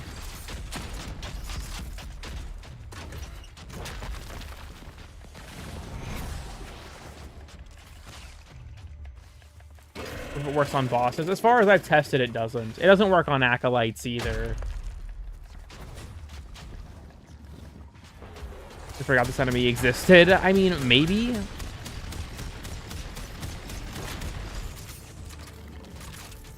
Just gotta, you know, do my thing. Actually, hold on. Would my Bone Widow weapon do me better? Oh, I do have Void Rig on. I wonder why. Normally, I don't use Void Rig. I vastly prefer Bone Widow. I think she's way more fun. Void Rig moment. Not sure why my Grattler looks like that for a minute there. They fucking circumcised my Grattler.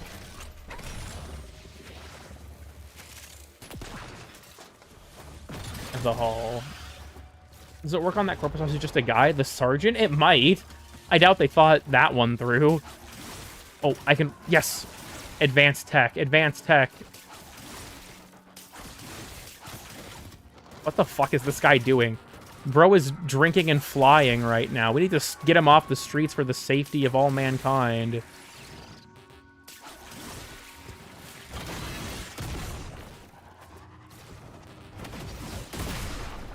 Splendid. I only got 25 energy from that. What the fuck? Well, that's rough.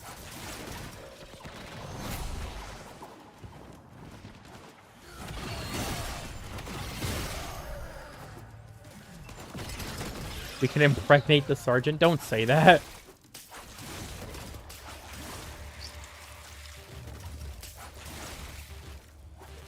Out of range, my ass. I don't want to fucking hear it. Given the making of... You averted a canon event. Good to know. Good to know.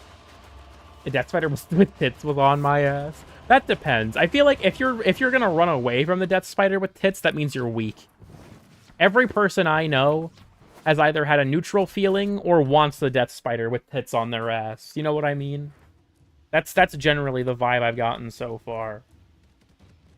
For your Grattler cut or uncut? Yeah, dead ass. I just realized, fucking hell, right? It's been raining today, and so the water's leaking into my fucking room. The storm season, I don't know how it's been for everyone else, but here in the Midwest, it's been pretty shit. Not been feeling it. Not a fan. Got more changes than the Sergeant. So here's a weird thing. Zelloid Prelate's changes were apparently actually made back in Ureli Prime. Did you guys know that the Steel Path modifier was accidentally applying to the Zelloid twice? That's why he was so hard. The Steel Path modifier this whole time was applying to Zelloid twice. It took them this long to fix it. And apparently they also rebalanced how he works in squads. Originally, his health would be up to 6 times more if you had a full squad. Now it's like double with a full squad. So they also massively nerfed his squad size scaling. So he should be a lot easier now. But yeah, he was unintentionally insanely tanky. He was exposed for juicing? Yeah, straight up. Damn, Zaniel. It's some fuck shit. It's some fuck shit. It was twice as good for killing him? Yeah, I guess you could say that. To avoid Deimos completely, it's rough. It's fucking rough.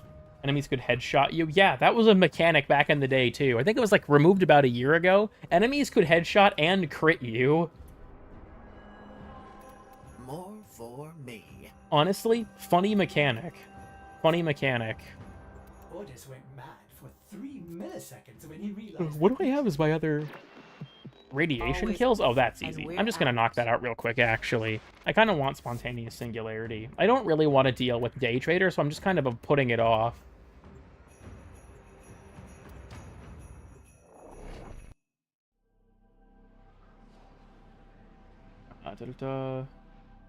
Is he gonna be blinded? Yeah, my beloved Bursa.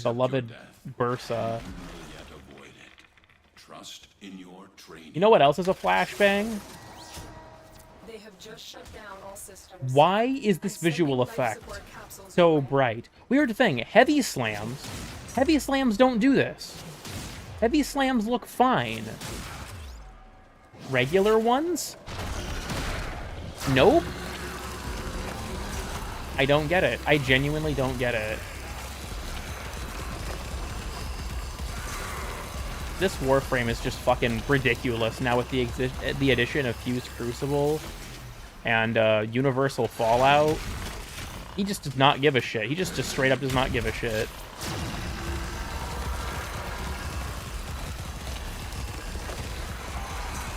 Infinite health, infinite energy, invincibility. Who cares? Who fucking cares? Dagatha's JFK. It would explain the hole in her head. Tickle the new Vor.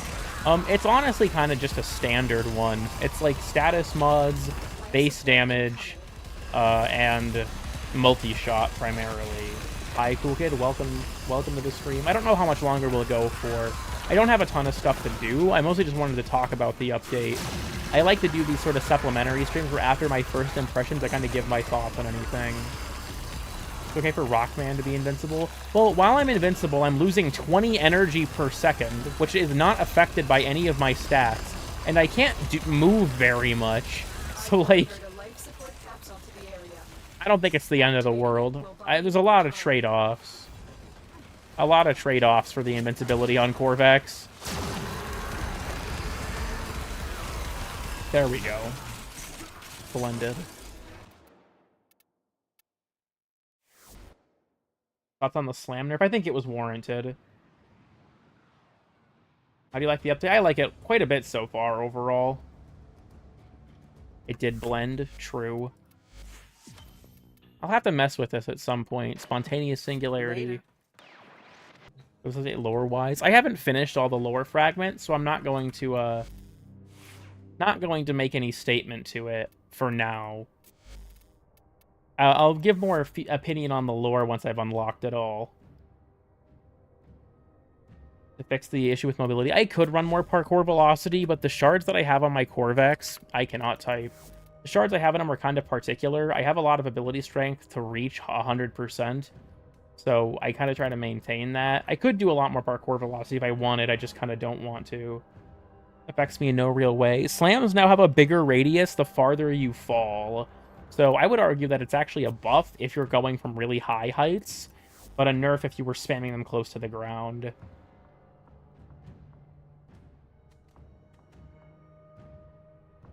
Unless it's in my face. You know, fair enough.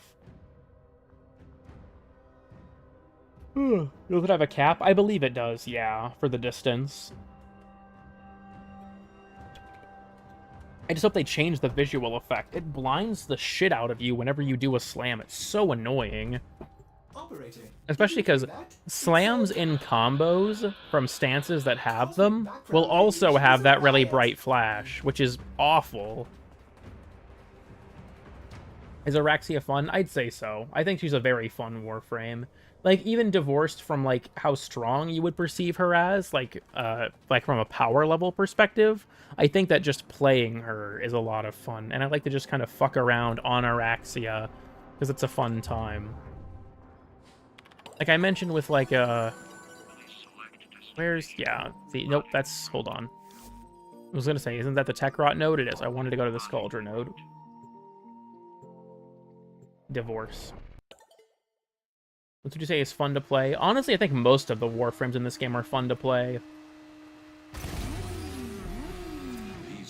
It's been bad, this update. If you have access to Zaku, they're probably the way to go, especially now. Zaku's 4 is probably the chief tactic for that these days.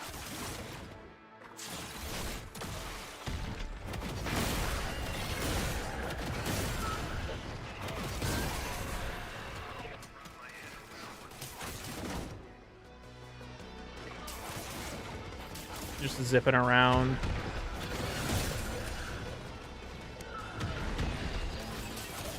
I feel like this is the environment Araxia was built for. When you can do shit like this, her web zip is a lot more usable and a lot more fun.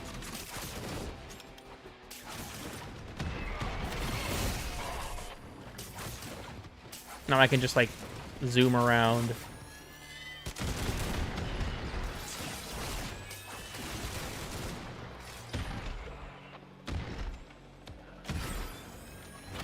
There we go. I have a little bit too much damage, funnily enough. What the fuck? Get off there. Baja Blast. Tailored for Tau. I suppose we shall see. Oh, you know, how many Tau truthers do I have in chat? You know what? This will be our certified lurker moment. Oh, are we dead ass? Did you guys witness that? The Redemptive Chance, allied guy, called in a hostile air support drop on me, and I couldn't stop him because he was my ally. Pretty cool, classic stuff. I knew that could happen, I just haven't had it happen to me yet. Anyways. Yeah, dude, look, beautiful, beautiful. That Dedicant's death at like 80% HP. But I gotta tell you, it does things to a man, I'll put it that way. But this will be our certified lurker moment. If you're a Tau truther, if you think that we'll go to Tau at TennoCon, go ahead and type Tau in chat to let me know that you're here, that you're alive, and that you're a Tau truther. Let me know if you're a Tau truther. We'll see how many we got in the chat. Tau truth nuke. Truly.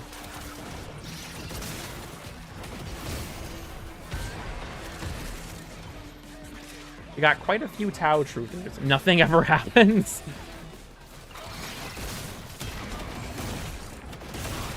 Railjack rework 4. Peak incoming.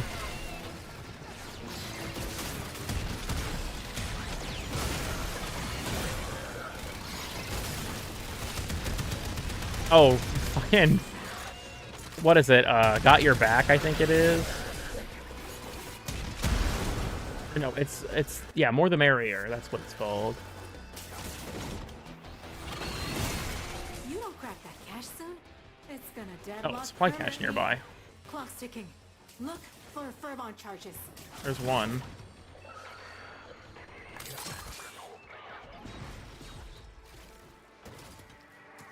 Friends we shot in space along the way. Yeah, rest in piss, Sevagoth. We spend the whole quest recovering him just to blow him up, and then Sai's like, Sevagoth reconstruction is possible. Why did we blow him up, though?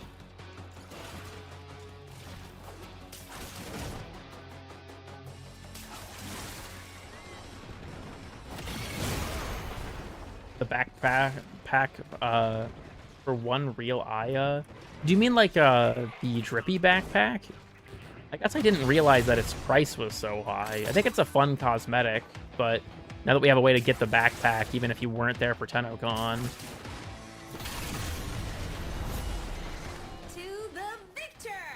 The spoils. And the extreme. Where is the... Bad guys.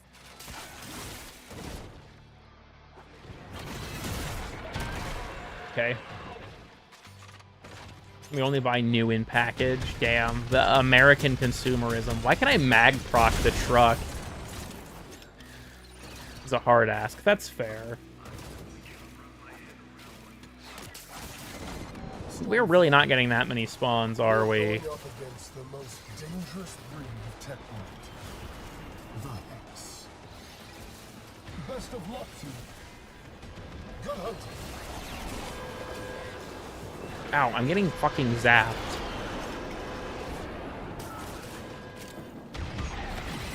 You really feel like Spider-Man. I have the exaggerated swagger of a Warframe. That girl Yowie name spelling. People call Owie Yowie. I guess that would make sense, actually. Yeah, check it. Fuck this guy. He has like 80% of his health. I don't give a shit. Get out. Get out of my fucking match. It's glorious, dude. I really hope they never remove that. Being able to just delete really dangerous enemies like that is so unbelievably nice. And it gives a really cool niche to the ability. Yeah, like you, just no.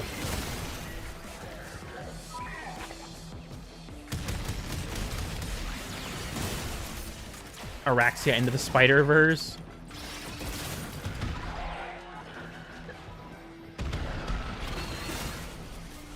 Oh boy, we have an Acolyte. I like how they come all the way back to 1999 to beat your ass. They're that mad at you. They're gonna make new enemies immune to it. I mean, I wouldn't be surprised. That's like the Limbo problem. That's what happened to the Rift.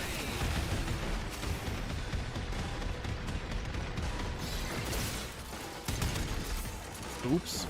No, I want to... Yeah, see, I tried to jump there, and I tried to double jump, and I was too close to the wall, and I stuck to it. That shit is annoying as fuck. Did it again.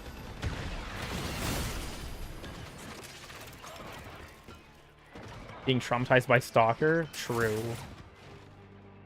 I have my mod perms back on Discord. I didn't realize that you lost them.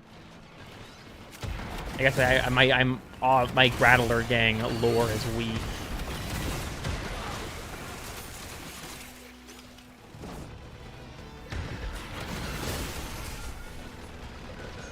Lay face down forever. Yeah, if it might have been Mania, because there's been a bug with Mania for a while that if Mania tries to grapple you and you roll or bullet jump to break the grapple, they'll just fall over and never get up. It's pretty fucking funny. I deleted the account. Oh, okay, fair enough. Because you said job? True. Nobody tell Idan I actually plan on having a job application joke in the next Astronomy of Warframe video. No one spoil it. No one spoil it. I have a very specific idea in my head for how I want to execute that joke. Literally unplayable? True. Can I use the RPG in this form? This is purely a civilian purge. Clearing out locals so the Skuldra loyal can move in. Hate Skuldra. All right, everyone. I don't know what level of insanity that we're on that I'm a spider walking around with an RPG, but we're on some next level shit. I'm pretty sure this happens in Red Alert, actually. I'm pretty sure this isn't one of those games. Ludo, it's not a plan to end of the video. Real and true.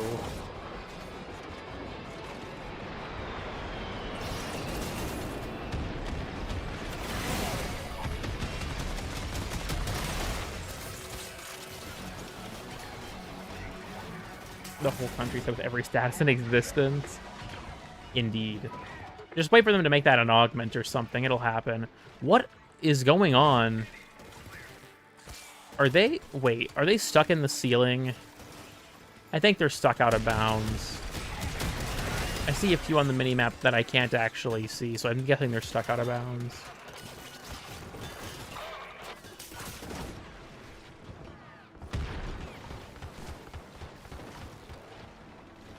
Excellent. Indeed. You know, guys, I have to ask. So, I recently made a post on my community tab. I'm gonna be, like, fully transparent about this. I made this post on my community tab because I was bored at work. I said, give me your Warframe hot takes. I just want to see what you all hit me with.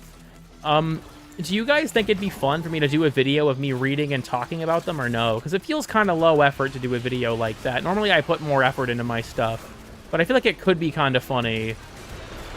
All right, I need to get out of my 4, because if I get magnetized, I can't shake it.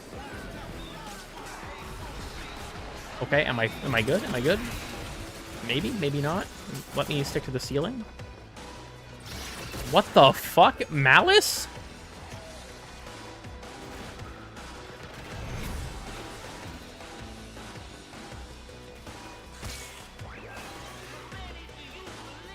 Where did he go? Brother.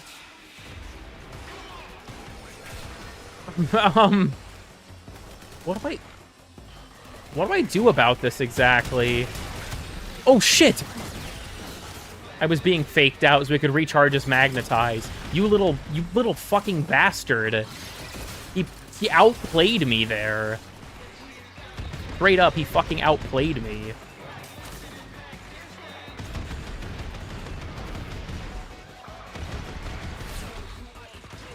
Lamau?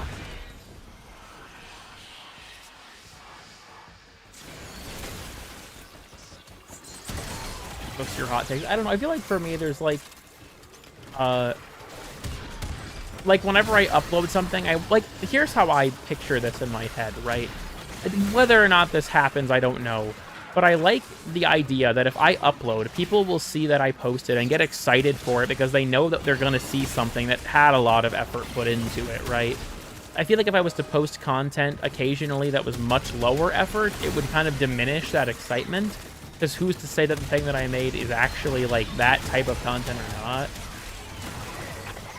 Or just game bad XD. I know Sab already did a video like that, but Sab also stole weird and obscure stuff for his Oddities of 1999 video.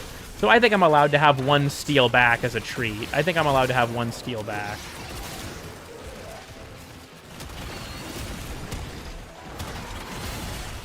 These are so low health that I keep killing them on accident. Problem is you don't post any content. That's true. Hey, I've been keeping up with my 1 post a month schedule. I set for myself at the start of the year. What are you stealing from Sab? Doing a reading my community's hot takes style video. His girlfriend? Nah, I think that, I mean, first of all, actually, the reason that wouldn't be the case is so bleedingly obvious, I'm not even going to talk about it. Sab seems happy with his woman, that's all I'll say. And I'm gay. Anyways. He's not gay, I just look like a girl. Real and true, Nitro, real and true. Peeling Sab's facial hair. Honestly, I feel like Sab and I could probably go band for band on who looks more homeless. If I don't shave for like a month, I look like I belong on the fucking street, bro. It's pretty bad.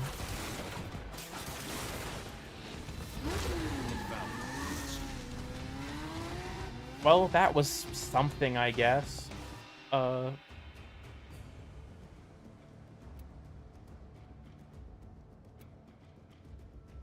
Sad as women? True. I will say, well, the hot takes thing has been fun to read for the most part. Some of the shit that people post is actually, like, insane to me, but that's besides the point. It's kind of tough when people will give you a bunch of hot takes but not elaborate on any of them. Like, I'd much rather they give me one hot take, but actually explain why they think it, instead of just saying some crazy shit and not elaborating. Like, I think someone said something to the effect of, like, Necros and Octavia need reworks, but not for the reason you think. And I'm there like, then what is the reason you think this? Like, if it's not the reason I think, then how am I supposed to know where you're coming from?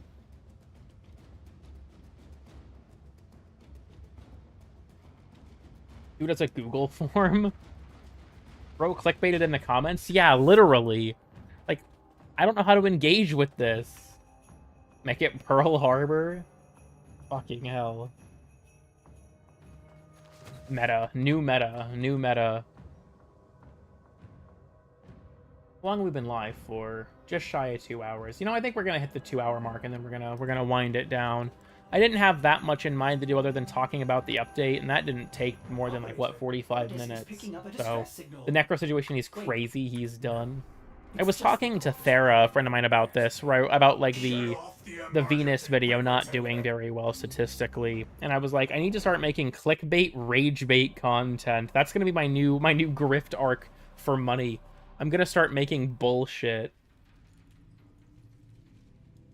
Going to bed. Thanks for stopping by. I'm only gonna be live for I think another like 15 minutes, but you know, that's the fantasy. Hey Thrax. Thrax is now friends with Wally. There is still time to stop her. Apparently, you make event progress by actually spending these, which is a little weird, but... Remember what the scholar told us.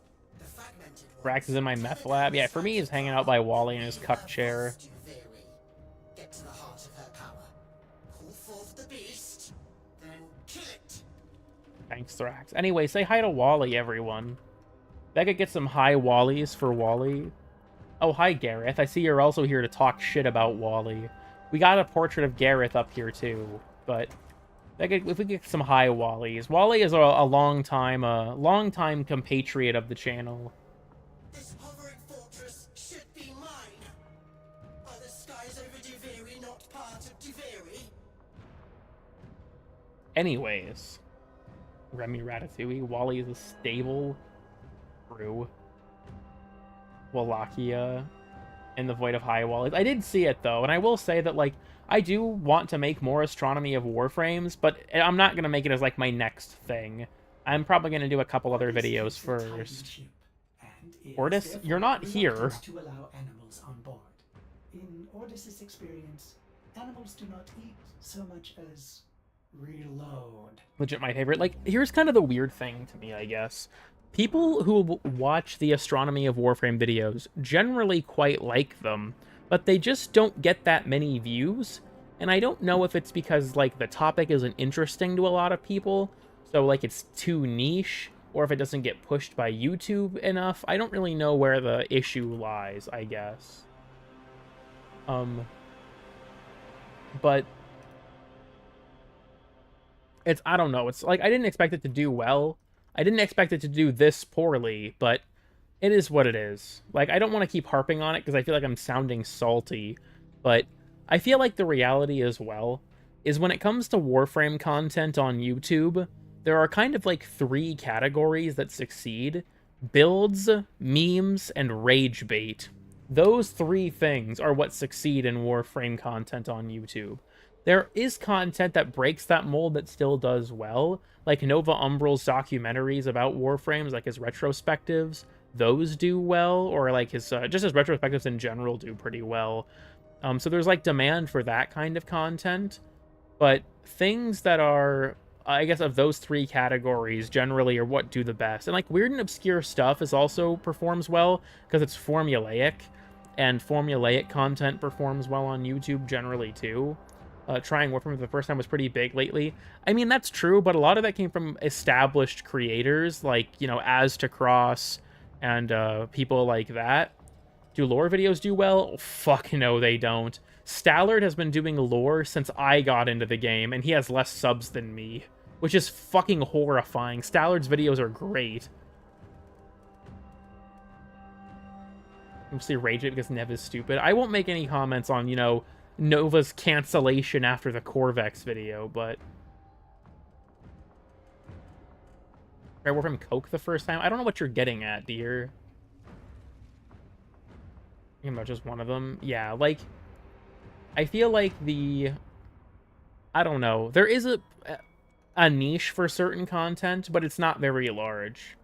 Like, here's the thing with content like the Astronomy of Warframe. If you like that niche, you'll enjoy it, but there's not much of a market for it, right? There's not much of a market for that kind of content, which sucks, because the game's lore is really interesting. Also, I say Nova got canceled jokingly. He said that Corvex was the worst Warframe in the game, and his audience massively pushed back, and now his audience just doesn't like him very much compared to that before that video. It was a much worse, much more catastrophic split than I expected. How to scam people in trade chat? Based? Good idea, good idea. But yeah, like, I've thought, like, the videos that I've made that do well, unfortunately, could fall into the unintentional rage bait category. Those being things like DE doesn't understand Overguard and why do new players really quit. Those are unintentional rage bait. They weren't meant to be rage bait, but they were functionally rage bait. So, like, I try to lay out my argument and be articulate in those videos, but people see an opinion they disagree with, and then they'll just comment and then leave. They won't even watch the video. You'd be shocked how often this happens. I get comments from people who didn't even watch the video they're commenting on so often, it actually pisses me off. DE doesn't understand damage attenuation. I feel like damage attenuation is a mechanic where I understand why it exists, but if they could just fix the bug where enemies never stop building it, that would be fantastic. Overly argumentative and slightly elitist. I think it depends. I did see Nova posted something where he said that Warframe skins lacked quality because they didn't have any visual, like visual effect changes, or at least a lot of them don't. And I feel like that take would have been perceived perfectly fine if he didn't say that they lacked quality for not having that, because that came off as weird to me. He's also a furry. That's just true. And yeah, I don't think he's being elitist. I just feel like for that post in particular, that was just a weird way to frame it. And it's boring to fight. Zeloid did just get Giga nerfed. Apparently, Steel Path modifiers used to apply to him twice, and his health scaling in squads was way more aggressive, but that got changed.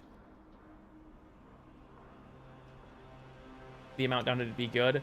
I feel like there's an argument to be made there in terms of damage attenuation. There's stuff to explore there. Outside of SP takes too long to kill. I think that's a matter of personal opinion. I don't think he takes too long to kill personally. His fight does drag because you have to do like at least 5 lantern cycles. And that's pretty annoying. So I can empathize with you there, I guess. But like HP wise, I don't really think so.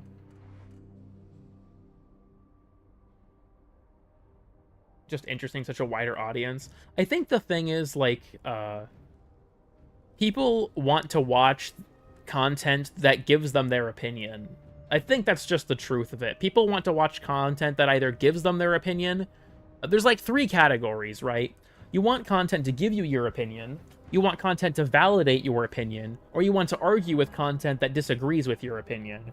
And those types of videos hit all 3 nails on the head. If you agree with me, then you'll watch it because you want to feel validated. If you disagree with me, you'll watch it because you want to argue. And if you don't have any opinion, you'll watch it because you want to download one from the video. And like, I have a video I've been thinking of making called Randomness is Difficulty, where I want to talk about my issues with the implementation of random mechanics in EDA and ETA, and how I think we can preserve the randomness but make it more fair. And I think that'd be a fun video topic to explore, but I also feel like I'm making another video in that genre, and that feels kind of gross, even though I know that's not my intention. My goal is to provide good-natured, genuine feedback about a system and explore a topic, but functionally, it comes off as... It's functionally rage bait. Like, no matter what I want it to be, it's functionally rage bait.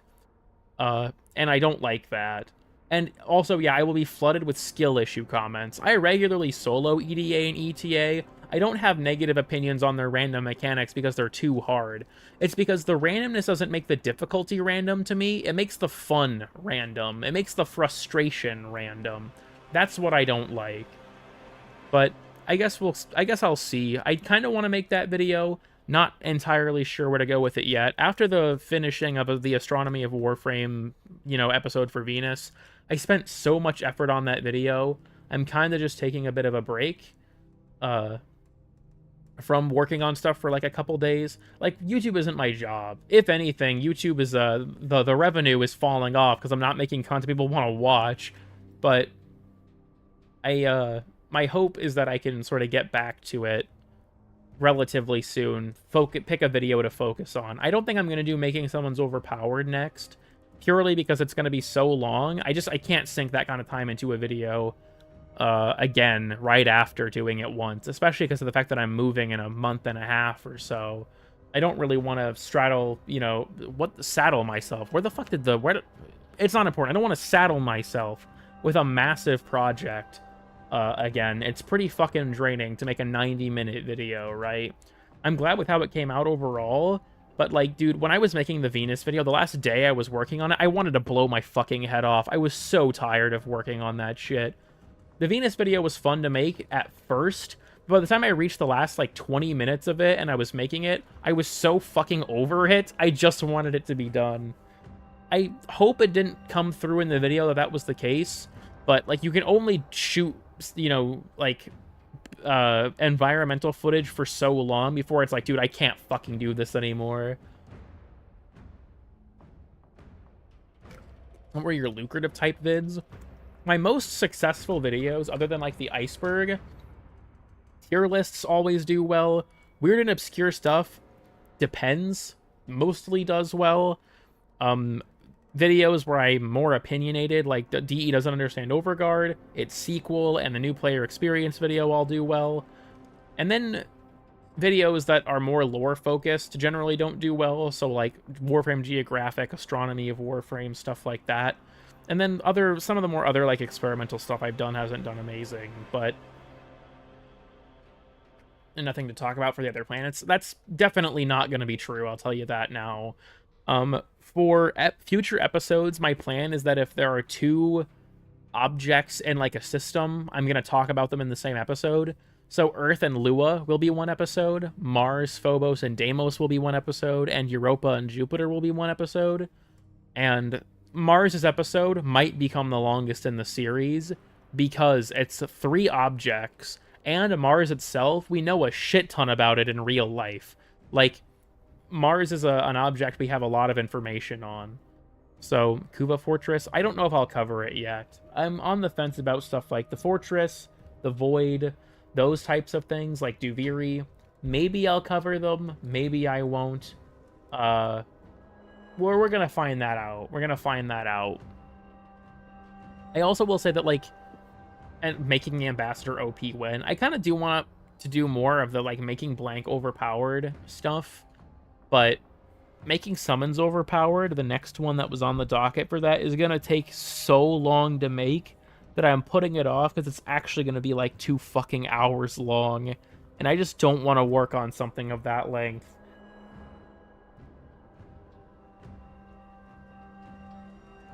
It's some rough shit. It's some rough shit. You can't just skip stuff that's original to Warframe. So here's the thing. The point of the astronomy of Warframe is to compare how real-life astronomy and Warframe astronomy differs. If I don't have any real-life science to compare it to, then I don't think I'm doing any... I don't see the point, personally. The goal of the series I'm making is equal parts education and exploration, right? And I feel like at the Kuva Fortress, or the Void, or things like that, where's my real-life reference? I can talk about asteroid fields in the Ceres episode, right? So, like, I feel like, I don't know. The Kuva Fortress, maybe, but I have no real-life astronomical basis for it. And I think that would just massively hurt the video. Fort Cloud? I mean, I'll definitely talk about, like, Kuiper Belt objects in Eris's video. I'm debating just making Eris and Sedna one video, honestly, just to, like, not have to deal with making 2 smaller ones. But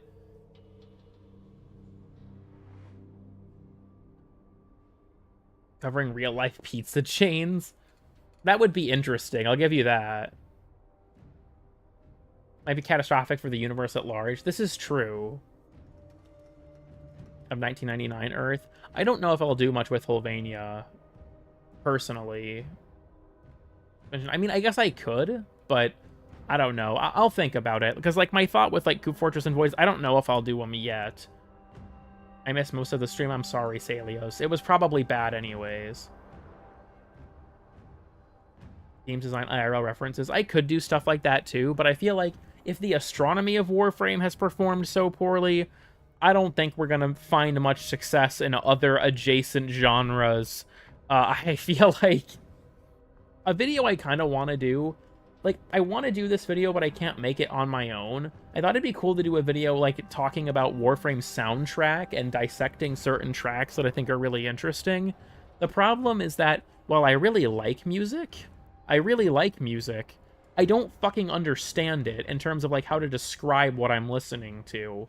So I couldn't make that video by myself. I would need help, and I could, like, access my cousin Nick, who's a savant when it comes to music. But I feel like that's a video that, like, I want to exist, but I don't think I can make it.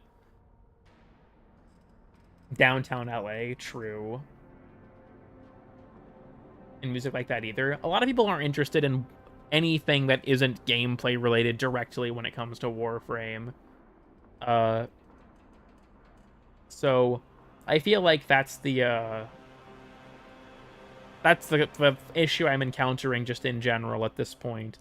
Is much of what people want with Warframe content is directly gameplay related. Things like lore and, you know, things like the astronomy of Warframe that blend science and the in-game stuff. No demand for that, unfortunately. So, like, to everyone who watched the Venus video, if you enjoyed it, I'm happy that you did. Thank you for watching it. I very much appreciate anyone who, like, liked or commented or shared the video, because it all really helps. But, unfortunately, it's not a video at that large of a market, I'll put it that way. Video idea folder look like. There's a lot of stuff in there that I don't think is ever going to see the light of day, to be honest with you. I had a video that I was making that was a blatant shitpost. It was like 80% done, and I abandoned it because I just thought it wasn't funny. So that kind of stuff just happens sometimes. A little it interests most people. I mean, I agree. I feel the same way, but it is what it is. What can you do? I think, like I said, I don't want to, like, sound like I'm constantly bitching about it. It's just the reality of things, right? It sucks, but it's just the reality of things.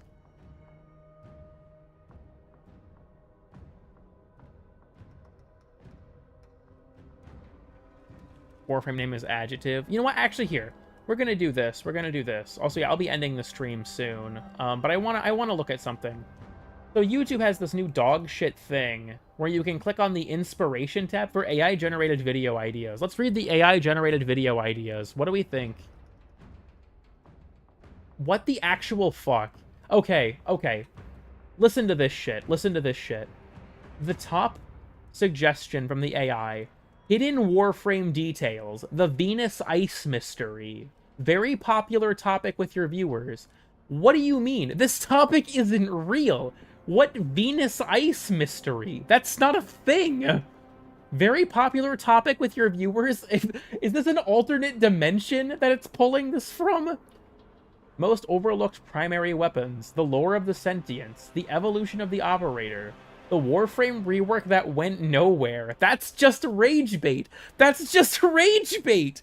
YouTube is telling me I need to make Valkyr rework rage bait. Dude, fuck this feature, bro. Fuck this feature. All of those ideas were bad. All of those ideas were bad. No AI rage bait. Into the content mill. Truly into the content mill. I'm not making fucking Valkyr rework rage bait. No Umbral video ideas. Fucking hell. Just, dude, okay, I have to, like, what is the Venus Ice mystery? What the fuck is the Venus Ice mystery, dude? Does anyone here know what the fuck the AI's talking about? What do you mean very popular topic with your viewers? It's not real. What? It's the third orb? I don't know, maybe? The Venus Ice mystery. Start making up lore? Yeah, dead ass. I have to start making shit up. Bro doesn't know the Venus Ice mystery. Dude, this is like new stream gaslighting. But from this point forward, fuck it. I'm just gonna randomly bring up the Venus Ice mystery like it's a real thing. Like, you know, I should make a video on the Venus Ice mystery. And then just, like, never talk about it again. People will be like, what's the Venus Ice mystery? And I'll just gatekeep that information. It's just like, bro doesn't know. Does he know? Oh my god. Solving the Venus Ice mystery. Okay, actually, hold on. This is an interesting idea. So, idea for you all. Let me throw this out there. What if I did make a video on solving the Venus Ice mystery, but everything in it was fake, but I acted like it was real the entire time? Like, what if I made a video talking about the Venus Ice mystery, but the whole thing is bullshit? I just act like it's true, and then at the very end I reveal the entire thing was fake. I feel like it would be fun, but I don't know how I'd actually make it. I'll put this on the back burner for ideas. Making a just completely intentionally bullshit video where I explore like a mystery that's not real could be really funny. Garuda lore mystery? Yeah, the Venus Ice mystery. I don't know. I need to brainstorm ideas for how to make something like that. But that could be really funny. Was your mom true? And make the AI, it's like the Venus Ice mystery video. Dude, it'll be like Lost Cool Kid lore, the quest to unlock the Venus Ice mystery video. Okay, real talk, I have debated making a video and unlisting it as like some weird cryptic shit, and then just like never letting people access it, or like posting a link to it in the Discord and then deleting it or some shit. Have it be like this really like esoteric thing. Because like there was a Minecraft YouTuber of all things who had this great gimmick for his channel. This was many years ago now. I don't remember who it was. But if you said certain phrases in his comments, he would reply with an unlisted video link to a video related to that phrase. So, like, there was one where someone made a comment about, like, something related to chickens. And then the guy responded with this unlisted video link to a video where he was in a dark room with, like, 100 chickens. And that was the entire video, and it was unlisted on his channel. Shit like that is also funny, and I want to replicate something like that at some point, too. ARG for the Venus Ice Mystery? Truly. Warframe, the Venus Ice Mystery ARG. Cicada? True. That's actually fire. I agree, that shit was hilarious. I'm making a Venus Ice mystery page for the fandom wiki right now. We gotta... Okay, everyone, I need your help. I need your help. If you're in the Discord, we have to brainstorm what the Venus Ice mystery is. I'm gonna make a new channel for this right now. Hold on. I'm gonna make a new channel for this in the Warframe section. We'll put it at the very bottom. This is Venus Ice Mystery. Alright. Let me make this a default channel, because you probably won't be able to see it. But... Venus Ice Mystery has been created. First from Fang... That was frame perfect. Holy shit. Good job to Fanged Wisp, I guess. I think it's under onboarding. Yes, Venus Ice Mystery. Okay. Venus Ice Mystery is now the default. Let me know, if you're in the Discord, let me know your ideas. If you scroll all the way down to the bottom of the Warframe section... Give me your ideas for Venus Ice Mystery. What is the Venus Ice Mystery? We're going to crowdsource this mystery. We have to make it up first. And then we're gonna find out. We're gonna find out what the actual mystery is.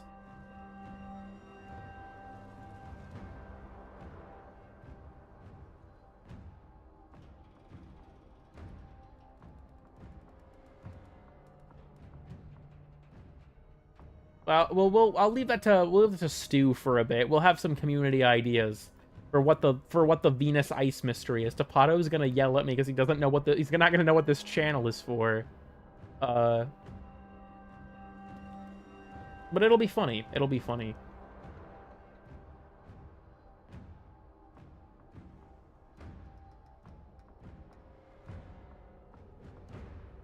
Number 16, the Venus Ice Mystery. Dude, I should... Okay, real talk. What if... This gives me so many good ideas. Okay, hold on. Guys, is there a Discord link? It should be in the description. Guys, idea. Okay, what if... Not just the Venus Ice Mystery. What if I made a sequel to the Warframe Iceberg, but every entry on the iceberg was fake? Including the Venus Ice Mystery. Just, like, all of the entries past, like, the first layer are just fucking made up. Oh, that could be so funny. Like parallel universe Warframe Iceberg, or, like, alternate timeline Warframe Iceberg, where everything in the Warframe Iceberg is just totally fucking fake. That could be really funny. Just like we finally have the long-awaited sequel to the Warframe Iceberg video after like 5 years, but nothing in it is true. Yeah, like Venus Ice Mystery will be an entry on the iceberg. I think that could be a banger. I see a lot of positive response. Someone already did that. For what, like, I doubt for Warframe. I assume for what topic? A Mirror's copy of Warframe? Deadass. Use the aliens in the ice from GTA 5. Just, like, poorly Photoshop it into the game. At the very bottom, Glapid? Yeah, just Glapid. Oh, hell yeah. That could honestly be a really fun April Fool's video. Just the fake Warframe iceberg. The inspiration feature actually did its job. Unintentionally, it did. Nightmare Frame support to non-binary people. Oh my god. But one true. I could see that. Just like have one true thing.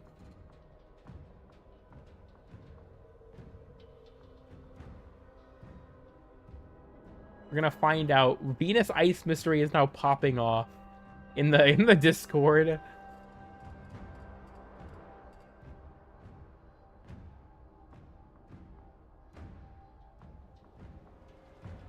I'm running over time, aren't I? Yeah, about 15 minutes. Kellis Prime. Honestly, Kellis and Kellistar should be on the fake iceberg. Is covered in ice in Warframe. Maybe the Venus Ice Mystery is why there's ice on Venus. Who knows? The oldest anarchy planet in the solar system. And the next weird and obscure and not explain it. I feel like from this point forward, I do plan on making the Venus Ice Mystery a recurring gag, at least on streams.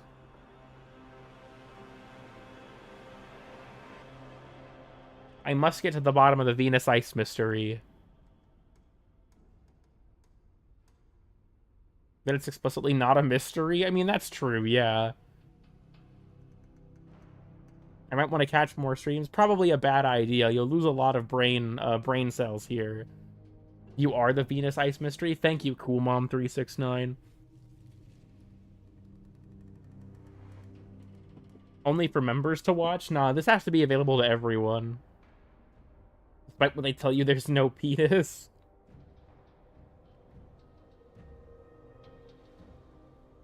Haven't really interacted much until yet. That's probably best for your own safety, Discordia. I'm just gonna be honest with you. In my normal content, I seem like a relatively well-composed, like, normal person. And then you watch my streams and it's like, what the fuck? What is going on? Unplug your son's router. Not again. No, not again. Already. It's been 2 hours. I can't have Cool Mom unplug the router again. You don't understand. I need my meager stream income. I made $2.50 this stream. This is what I live on. This is what I subsist on. You know what? Let's gamble, actually. I think we should do 1 round of gambling before I go. I should really stop doing this because it's financially pretty stupid and irresponsible of me. But I think it's funny to gift memberships, so I'm gonna do it because it's cool. You can use the 3-for-3 menu at Wendy's. True, true. Let's gamble. True. Nope, sorry, that was my own stream. Let's gamble, let's gamble. We'll give away 1 membership. Show your support for Cool Kid. Membership gifting. 1 membership. I have to throw money away. I literally just lose money on this. But it's fine because it's fun. Alright, let's go gambling. 1 membership and it goes to Jub Jub. Congrats. Interesting name. Congrats on receiving the membership. I taught you better than this. No, you did not, Cool Mom. No, you did not. Just the Jub Jub hype. My mom in real life is unironically like one of the most fiscally irresponsible people I've ever met in my fucking life. Look, I'm not great with money. I'll be the first person to tell you that. I'm not great with money. I'm more than willing to acknowledge that fact. But I am not like my mom. It should have been me. Was there for Wally membership. Wally membership was earth-shattering. Not great with money? No? Yeah, I know. Fucking crazy, right? I just don't have any money. You know, fair enough, fair enough. Well, Cockblock the gift membership, grim. On Temu stuff, no. My mom is the kind of person who will just, like, she doesn't understand how small purchases add up. And I'll admit, I get that from her. I'm bad about that too, but not like my mom. And yep, there's the email about me spending this money. Remember they hit it big? That's true. Imagine, like, instead of buying a membership for the channel, you just gift memberships hoping you get it. That can happen. One time, I think it was Combi gifted a membership, and it went to him. You can get your own gifted memberships.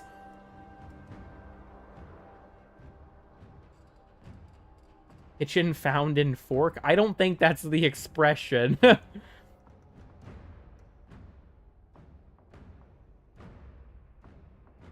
Gambling always pays. That's the mindset we're in support of here at Cool Kid LLC. Unplug the router, Cool Mom. Why are you trying to... Cool Car, how could you do this to me? Don't do this to me. The live stream, it's going too well. Don't unplug the router, bro. No, I probably should pull the plug. I've been live for about 2 hours. I didn't plan on being live for too terribly long.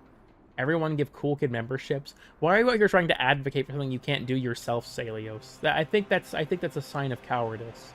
That, and there's no obligation to ever spend money for the things I make. Like, if you donate, I hugely appreciate it. It means the world to me whenever people, you know, give me money for nothing in return, really.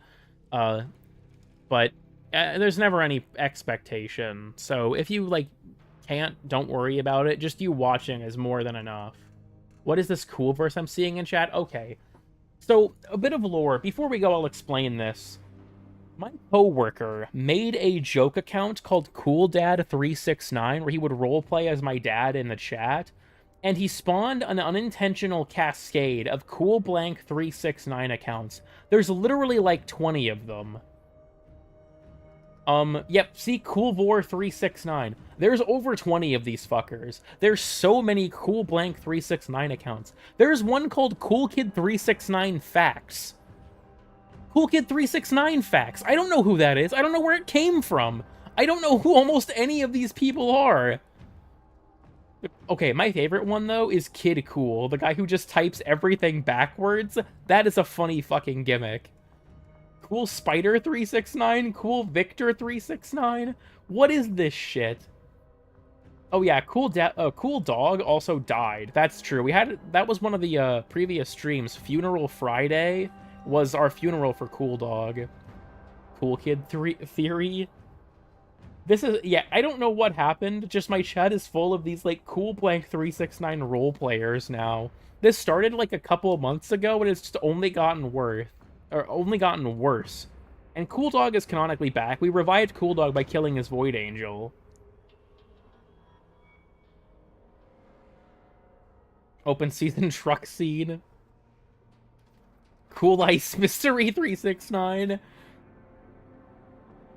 Cool Kid 369 Prime? What the fuck is this bullshit? It's just a yellow tint on my profile picture. What the actual fuck?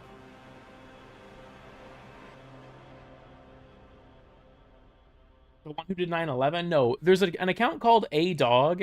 A-Dog is the one that did 9/11. Cool Dog 369 did not do 9/11, but we did learn valuable information from Cool Dog. When Cool Dog died and went to heaven, we held a seance to communicate with him and found out that Jesus is Asian, which was a pretty earth-shattering piece of lore, actually.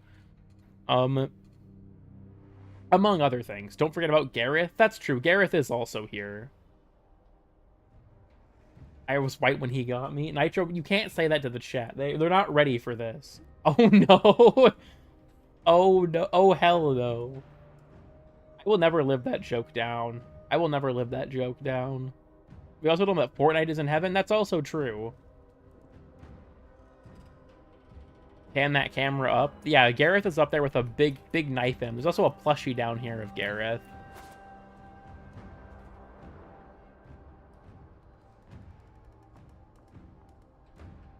Cool Dog died for our sins. True. Real and true. Well, we've been live for 2 hours and 22 minutes. I think I'm gonna go ahead and cool Conjure for making Cool Kid crash out for an hour and a half. That did really happen. I did crash out over a fish for an hour. Of your room right now, Hayden. Cool Spider, I'd like to have you know, I'm jacking off. I'm sorry. I can't stream when I'm this tired, because it just causes me to say insane shit. War. Without me? I'm sorry, Nitro, you're not here at the moment. Freak. I like all the heart spam after I said that.